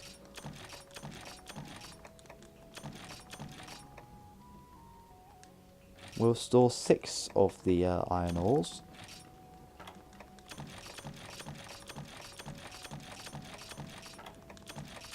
So yeah, this is what your box will start to look like. You just get all these items in and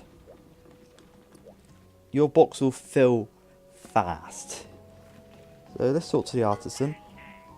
Step right up. Hey, well, isn't now you plan to bring that iron ore, or ain't you? You have to use a pickaxe to mine it now. If the one I gave you breaks, but buy another at the market. Once you find the ore, you have to choose a village request from my list here. I know you're good for it, Hunter. So, we give him the ore. Hooey, would you look at this iron ore? It's real quality stuff. Sure, maybe not the very best quality, but no amateur dug this up, I can tell you that. You show promise, kid, you do.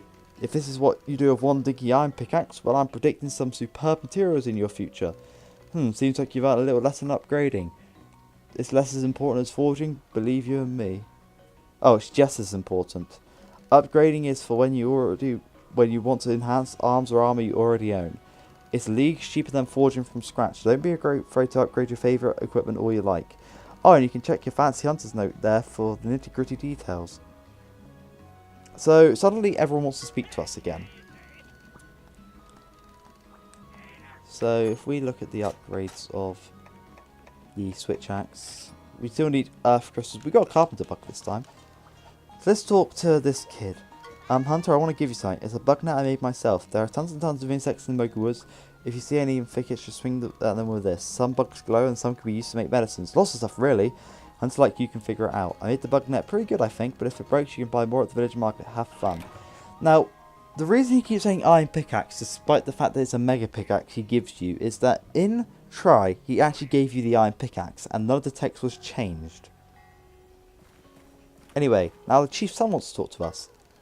Hey, I hear you went to see the artisan at the Smithy. Took a shine to you, did he? Here, well, aren't you special? That old son of a gunner is usually pretty stubborn about accepting new folk. While you've been making chums, we've been working hard. The base camp repairs are coming right along, so sit tight. Oh, one other thing, the head farmer was looking for you. You meet him yet? He's another good old boy you want to see. The farm entrance is just down and to the right of the bridge to the woods. So, now that kid gave us a mega bug net, which he did make it good. Oh, he didn't take the one iron ore I had in my inventory. Oh well.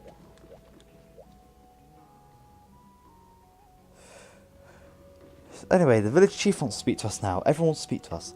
Wah! Well, now if that ain't a story to tell the grandkids. Of all the pieces out there, you managed to find all the pieces of ore out there. You managed to find some the old smith liked. Haha. You see, kid, that's a sign. Proof that you're a cut above the average hunter. You've got exceptional judgment. After all, why go out there and risk your neck before you bring back his junk? Yep, I've got a good feeling about you, kid. Wouldn't be surprised if you solved our little earthquake mystery too. Anyway, Hunter, we'll have the base camp up and running before you can say jumping jaggy. So you just hang tight and what? You'll get bored if you have to wait around for repairs? Bwahaha! You're more tenacious than a kelpie in heat. Alright, I've got an idea. What separates land monsters you've hunted so far from aquatic menace like the Legiacrus? Gigatons of water. That's what. If you're going to take a sea monster on, you have literally got to get your feet wet. So listen up. Go on through Moga Woods to hit the shore. Dive in and try hunting some fish. Start small, see? Julie's a real pro when it comes to swimming. I'll have him give you some tips. Head out as soon as you're ready. And he gives you a fishing harpoon. Now, Nico wants to speak to us. What do you want? Oh. Meow, fair hunter. You hear news from head farmer? They're going to start cultivating your own farm again. Now you get to play in dirt to make farms green. Very exciting. But one little problem. How do you visit farm while away at Port Tanzia? Never fear, Niao. Nico to farm on Hunter's behalf. Bring back anything you need in a flash. Head farmer's old friend of Nako's mentor. Practically family. Your agriculture is in very good hands, Anzin. I'll talk about more of what he means later on. God, who else? Oh, the chief's son wants to speak again. Yo, Hunter, I hear you're off to sea. How about swimming lesson for good old Junior? I mean me. You swim in the direction you're facing underwater. When your oxygen gauge is low, look for air supply points. Keep these three things in mind and you'll never sleep with the fishes. Anyways. You come to the farm.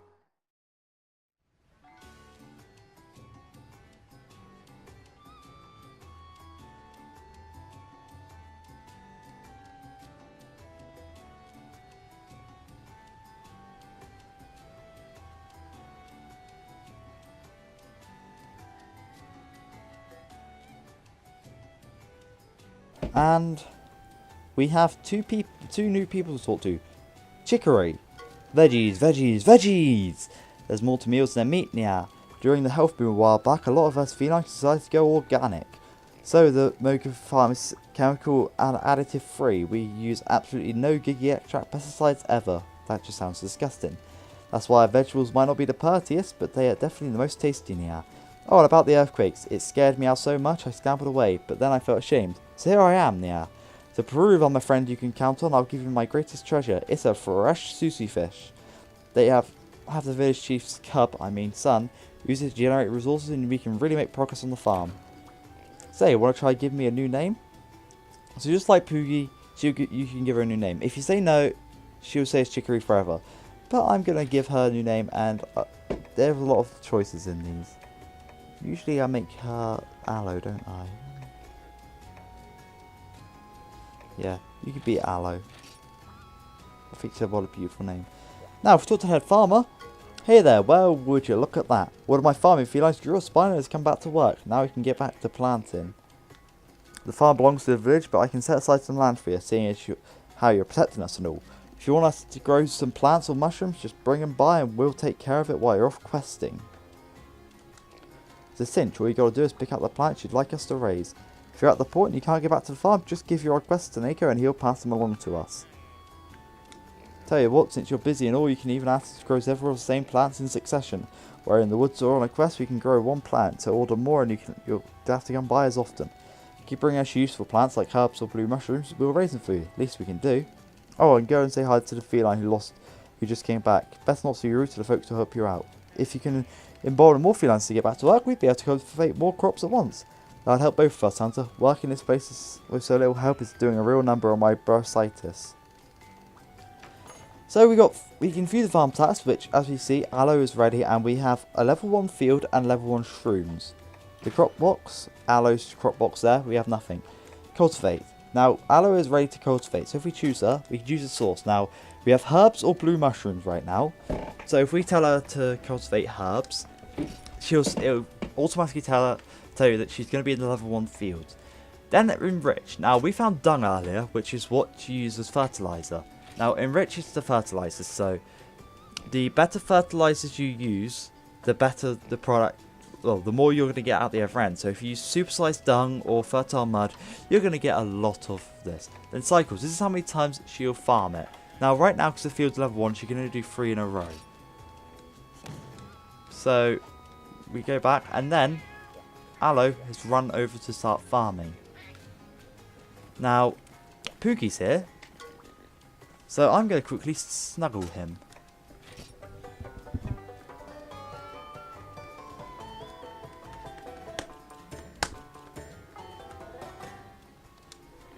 And he's happy with me again. Because he ran off last time I came here. So, the reason I'm doing this is if you go to the village centre, Poogie is now here and he's a bit slow, but he does follow you, and he will follow you into your house. Now, the reason I've done this is because oh, there's a kid in my house now. I do want to note something about him. Now, dual blade times. Dual blades are like, I'll describe in a minute actually. It's just easier. God, I've got so many more weapons to go through, but if you save and Poogie is liking you. Oh, okay, he doesn't do it in this game. Usually he'll jump up on bed with you and go to sleep with you. But I guess it's not in this game. That's a pity. It was in Portable Third, I know that for sure, so it's not like it hasn't been in the series, it's in a later game in the series. Anyway, since no one wants to speak to us, let's get back out there. We've got to go swimming this time.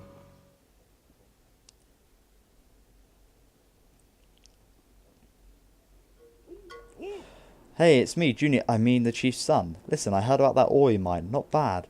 Now then, have a look at your map. See that? The whole of Moga Woods is open. Good. You need to get out more.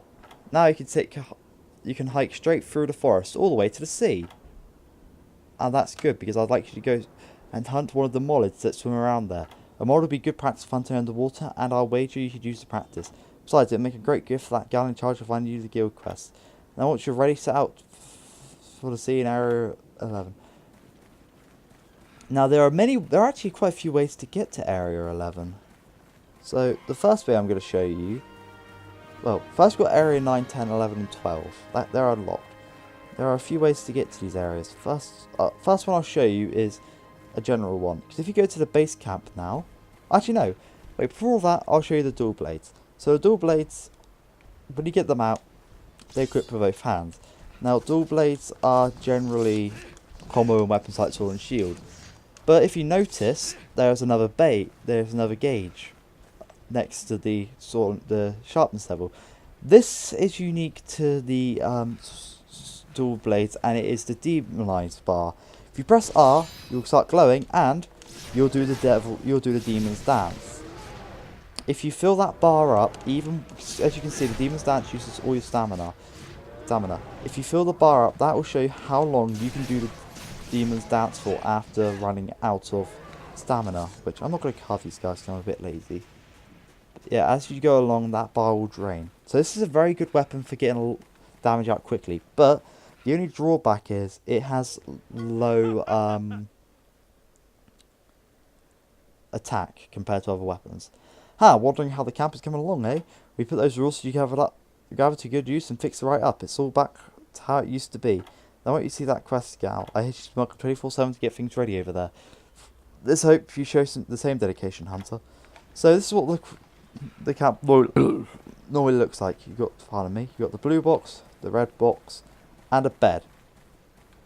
Now, anytime you're on a quest, you press A on the bed, you can sleep. And we got this area down here unlocked now. Now, here's a fishing area. You could go, if I had any bait on me, I could go fishing and catch fish. But I can't. But if I dive down here and swim through these rocks, I end up in Area 9. This is a shortcut to Area 9, and it's very good for getting to the sea very fast at start of a quest. But I've got another way to show you. You see, we've also got Area 8 unlocked, which I thought to mention, and there's Jaggy here again.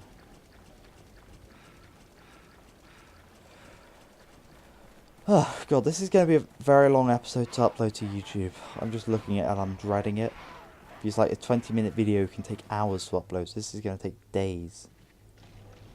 You see, that's the reason now for a lot of slow uploads. Because when I'm uploading, it's like I do have videos ready for certain days, but my upload speed is so terrible that I just can't upload all my videos like this. But yeah, we can now get up here, and there's a Banabara there.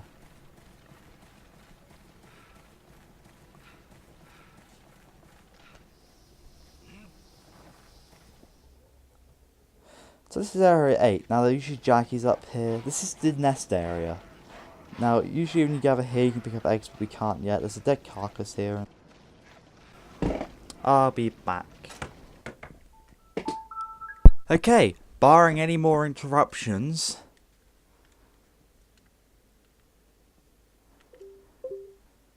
Where were we? I've actually completely forgotten. Okay, so this is, if you come down this side, you end up in Area 5.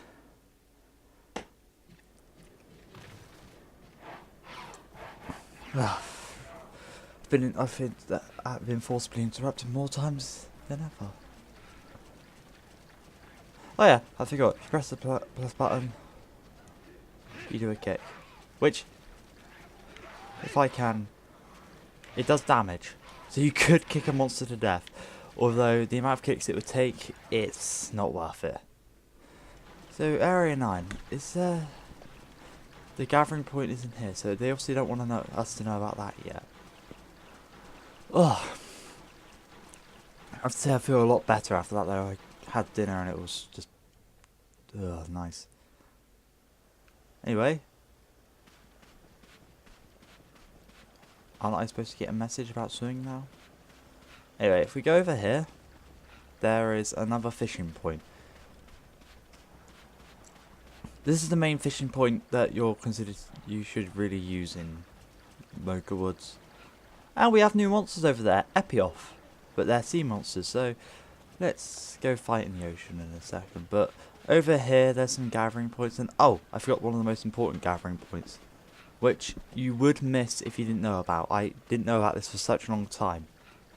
Right here, you can gather worms and frogs. Frogs are used to hunt bigger monsters, but worms can be used to catch normal fish. But anyway, when we go to dive in the water... Oh god, I'm levitating. You ready to get your feet wet? Next up, let me instruct you in the Moga art of swimming. You haven't eaten in the last hour, eh? Actually, I just ate like 5 minutes ago. No matter. Point the camera in the direction you want to swim, then move. Use the camera control to change your view and you'll swim in that direction. That's all there is to it. Dashing, evading and attacking all work just like when you're on solid ground. Practice controlling the camera moving around. Before you know it, you'll be swimming around like an Epioth. Oh, it says about that. Now, this is why I think having a second joystick or the Circle Pad Pro is a lot better, because you need to be able to use the joystick. And, well, we have an underwater mining point here.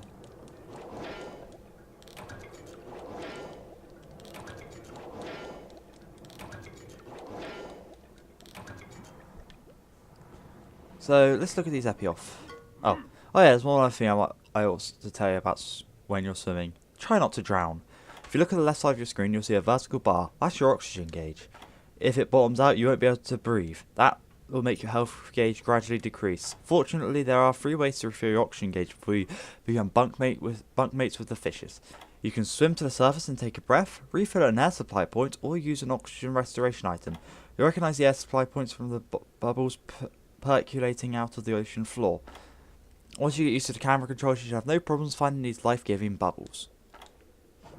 So, I'm just going to check if everything's running properly. It is. But yeah, Epioth. These are underwater mammals. Oh, these are the air supply points he's talking about, by the way. You swim over them, your oxygen gauge is restored. But, I've never actually tried a weapon, dual swords underwater before, so...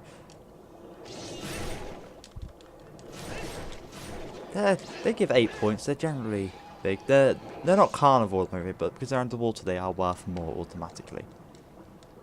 So if we carve them up, we get monster bonuses and occasionally monster guts. Although we didn't get any this time. Now, going into area 11. Eventually, there's also gathering points on the ground. Like these are bone gathering points. Definitely we've seen them too many times before. They're probably in the wyvern nest or the nest area in area 8, but oh well.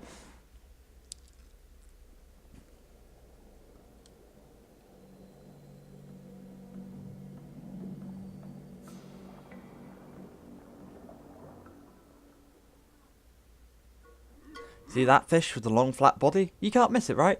That's a mollid, your quarry for this hunt. Luckily for you, it's not a fast swimmer. Just get up close and take it down. Send your attack with the camera. Send your attack with the camera and attack. Remember this one technique, and you'll make quick progress. You can weaken fish with your weapon, but I suggest using a fishing harpoon. You can carve materials. There, you can carve materials from. Right, let the marine warfare begin. Take that fish down. So, yeah. So we got given a fishing harpoon which works in the water. So first I'll kill a mollid with the normal tried and tested technique. They're not very strong to my memory.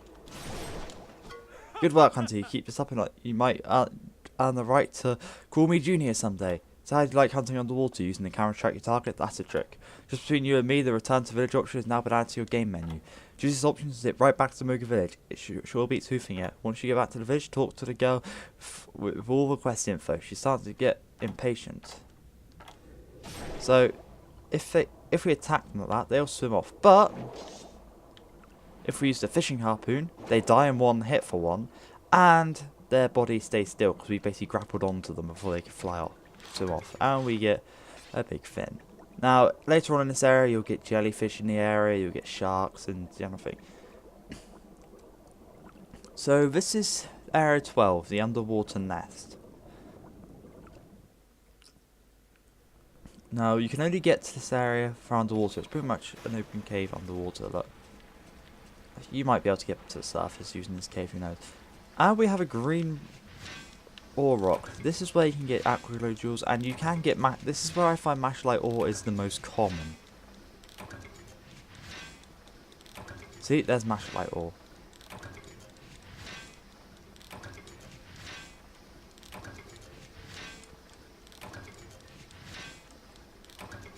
The mega pickaxe broke. Oh. But luckily that mining point's gone anyway, and we got a lot of bad paras here. Now, we could just return to the village, but I do want to show you one more thing. It's just going to take me ages to get there. If we go back to the previous area, and I don't step on my USB keyboard because I leave it on the floor near my desk. If we swim up to the surface around here, or is it the next one?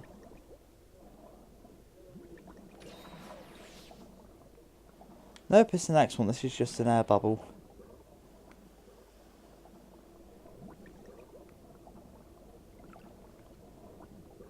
Yeah, sometimes you get hit by invisible walls due to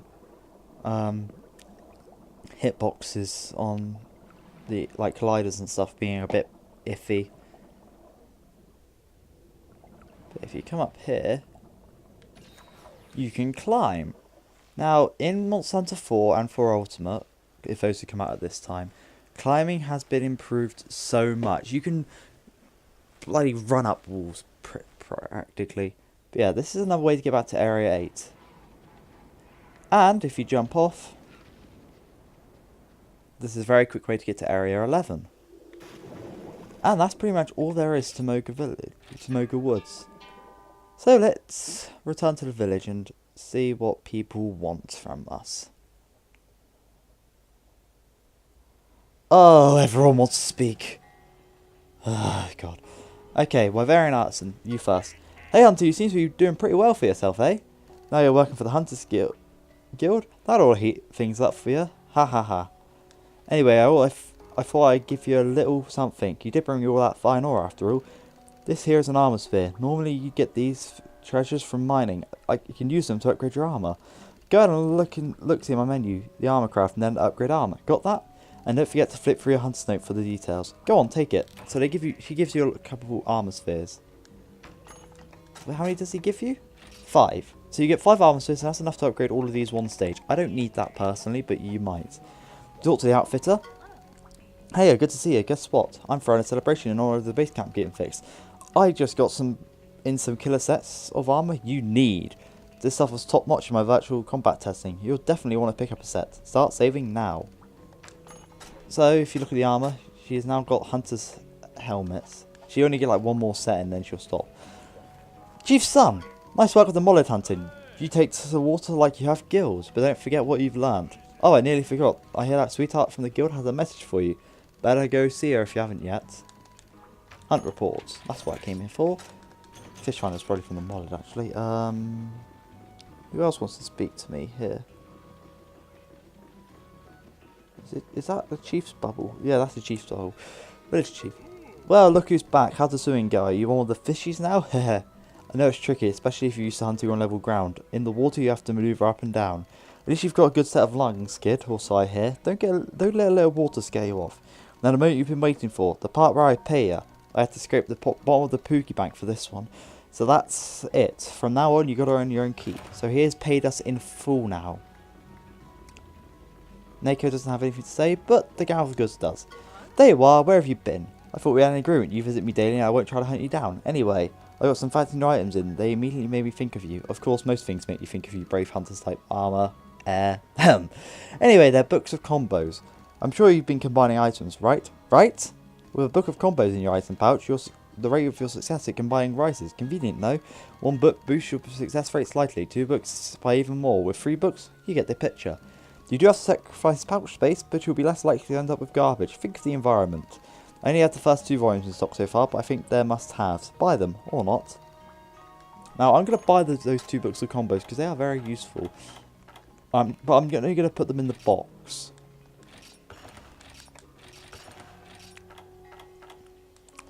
Anyway, we're not going to talk to the guild sweetheart yet, even though she is doing all this work for us. So let's get rid of all of the... Oh, I accidentally dumped what I didn't want to dump. Okay, let's grab the whetstones. I do need to get another mega pickaxe though. So I'll show you combining. So we can make a potion here. So I'll make 4 of those. Then we can make mega potions. I can make 3 of those because I didn't have enough honey. Also, if we combine a blue mushroom and a gold bug, we get nutrients. And you do want to make a point to fill out this entire thing. I'm not going to use the earth crystals yet because I want to keep them, but anyway, before we talk to the guild liaison, let's keep going with our arm. Let's just get rid of all these weapons first. So before we start on our very first quest, I will show you how to use all these weapons. This will be very time consuming just for loading screens. Anyway, let's come up here. Oh, the Kelby are here, right. So the hammer is one of the fastest moving weapons in the game. Like, you can move a lot faster when you've got the hammer. You can do some smashing combos. It's very slow and it has no defense. But if you charge up R, you can do certain moves by letting it charge up a certain way. So that's level 1. That's the ground pound. I think that's the strongest move you can do with this weapon. And if you keep charging, there's oh wait, I remember how to do it. What you do is, and you'll spin. Now you can let go of that any time, and you can do an upswing. So that was an upswing. Now hammers, unlike all the weapons we've seen so far, are impact weapons, because all the weapons you've seen so far are slicing weapons. That means that they slice the enemy up. Impact weapons, meanwhile, like the hammer, will smash and do KO damage. KO damage will stun the enemy, so, I mean, Kelby's stunned by default, but if we were to go to the Aptonoff, although we got more chance of killing them than we actually do of stunning them, if you hit them in the head enough times, yeah, this sounds really cruel, but if you hit them enough head times with a hammer,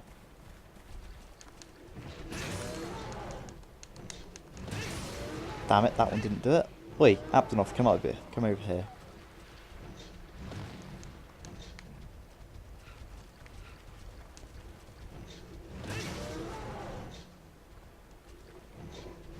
Yeah, that I can't show you it right now, but just take my word for it. That's what the hammer can do. Ugh. I hate when I can't show things off sometimes, you know? Okay.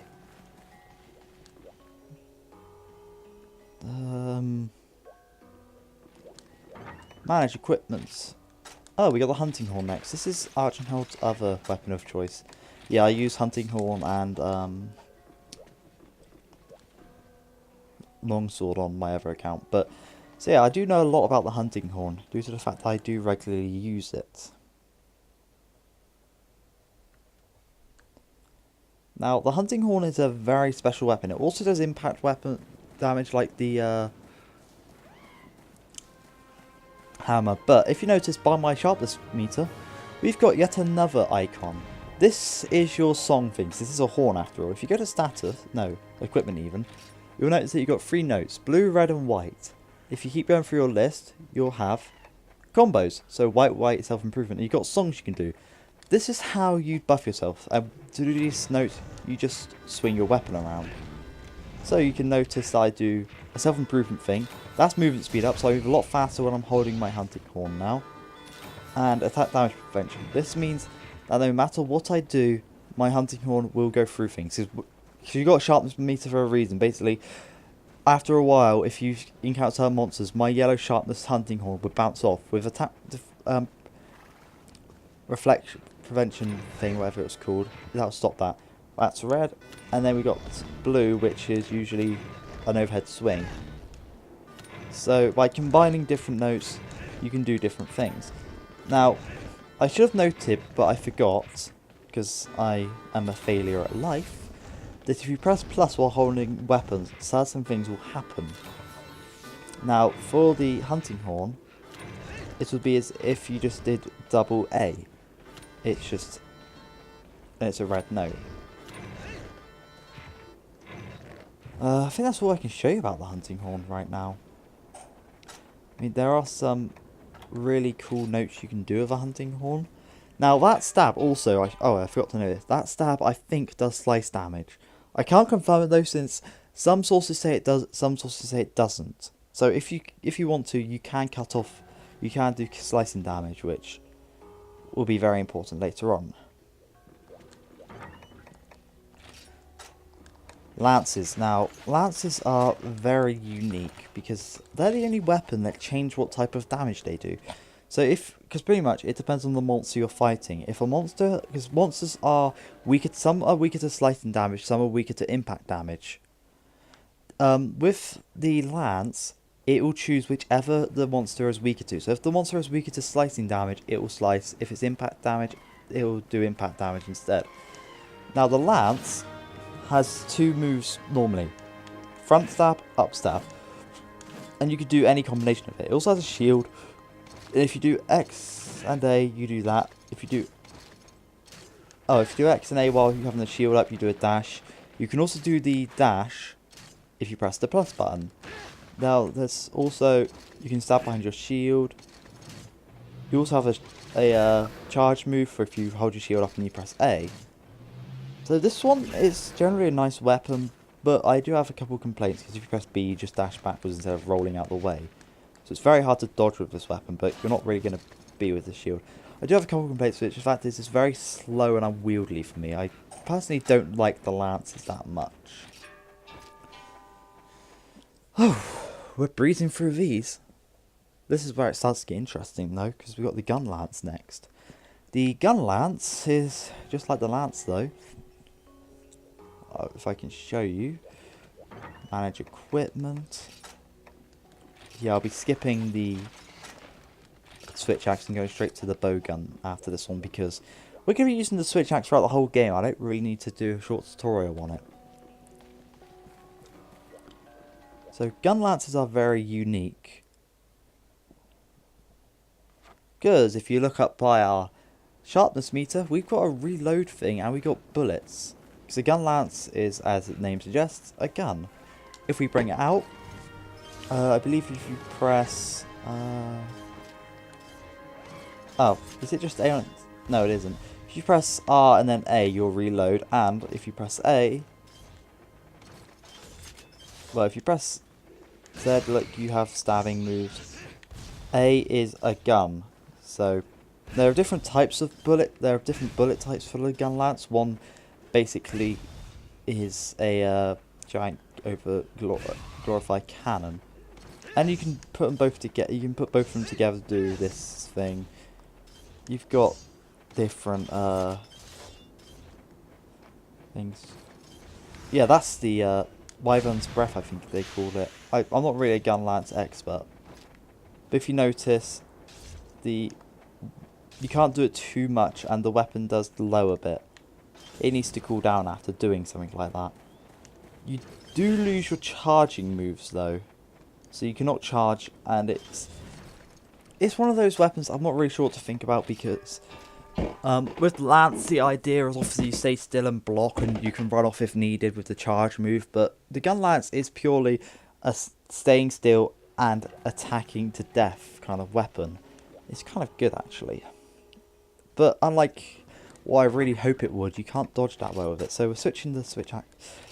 Now we're going to bow gunner. You notice that I've switched to the gunner's pouch, so I better show you that quickly as well. Now if you look at this, we actually have an extra slot. This is for ammo.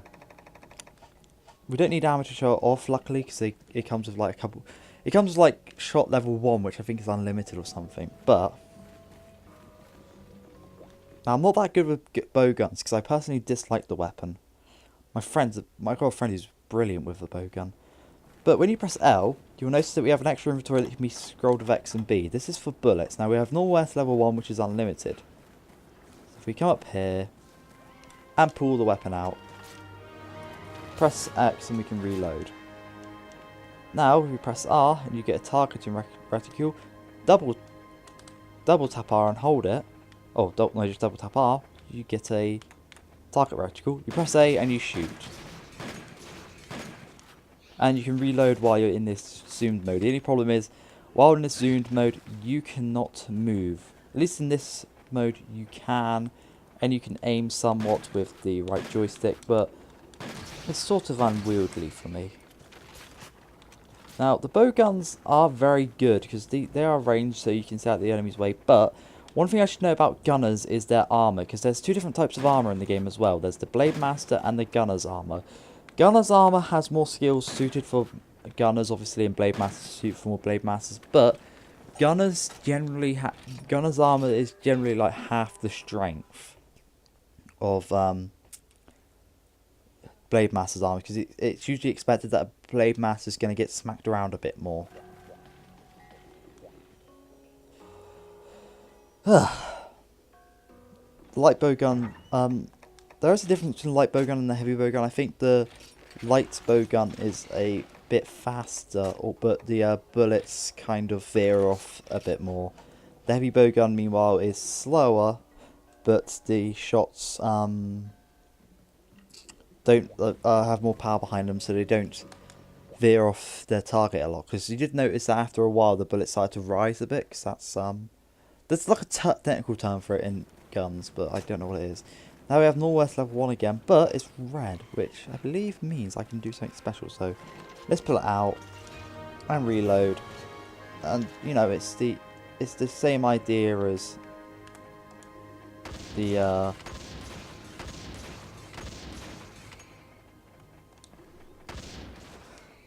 heavy. Wait. What button do I press? Is it both of them together? Yeah. Now this is barrage mode. Basically, this way you don't have to reload, and you can fire as much as you want. But you do have limited ammo while in barrage mode if you use normal level 1.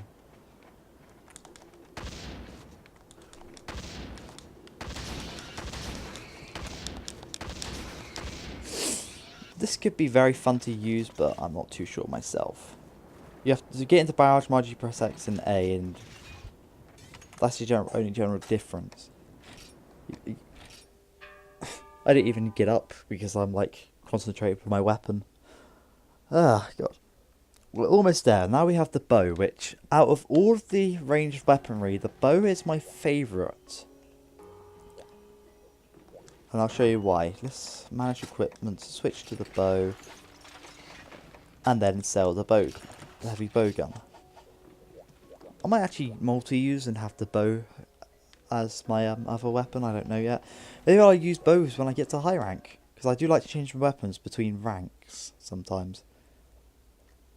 Now with the bow, you also have that L thing, and this is for coatings. Coatings, as we saw on the shop, basically the idea is you coat your arrows and they'd have different buffs, like you could have poison arrows. So we get our bow out. If we hold R, we have this thing. It's going to show us where we're going to shoot. If we press X, we're going to... But if we hold it, the arrow will do certain things. And if we hold it and then press both X and A together, we get kind of like a barrage from the sky thing. Now, one reason I kind of like the bow is that if you press A, if they tell you to stay still, you pull an arrow out and you start attacking with it. Now, I love this because basically it means if the enemy gets too close to you, you can just slash at it and then pretty much get away very quickly. I think if you press X and A, you put the coatings on if you have them. The only downside is the armor you're wearing and the fact that it's sort of unwieldy and the fact that aiming can be troublesome. But you could use the D-pad for it, so. And now we finally move to the switch axe, which is what I'll be using for the Let's Play Witch. But I think I'm going to use it in a quest.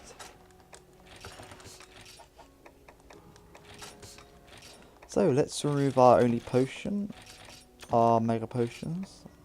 I also, you might have noticed when we switched to the gunner's pouch, I just noticed it myself, that we lost all the items because the items that are stored in each pouch differ. So basically I'd have to remove all these items from the pouch and then put them in my gunner's pouch.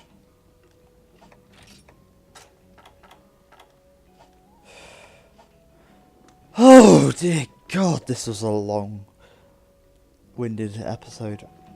Is there anything else I need to teach right now? I don't think it is. So let's go to the guild sweetheart. Next episode. So yeah, we're gonna go for now, so thank you for watching and goodbye.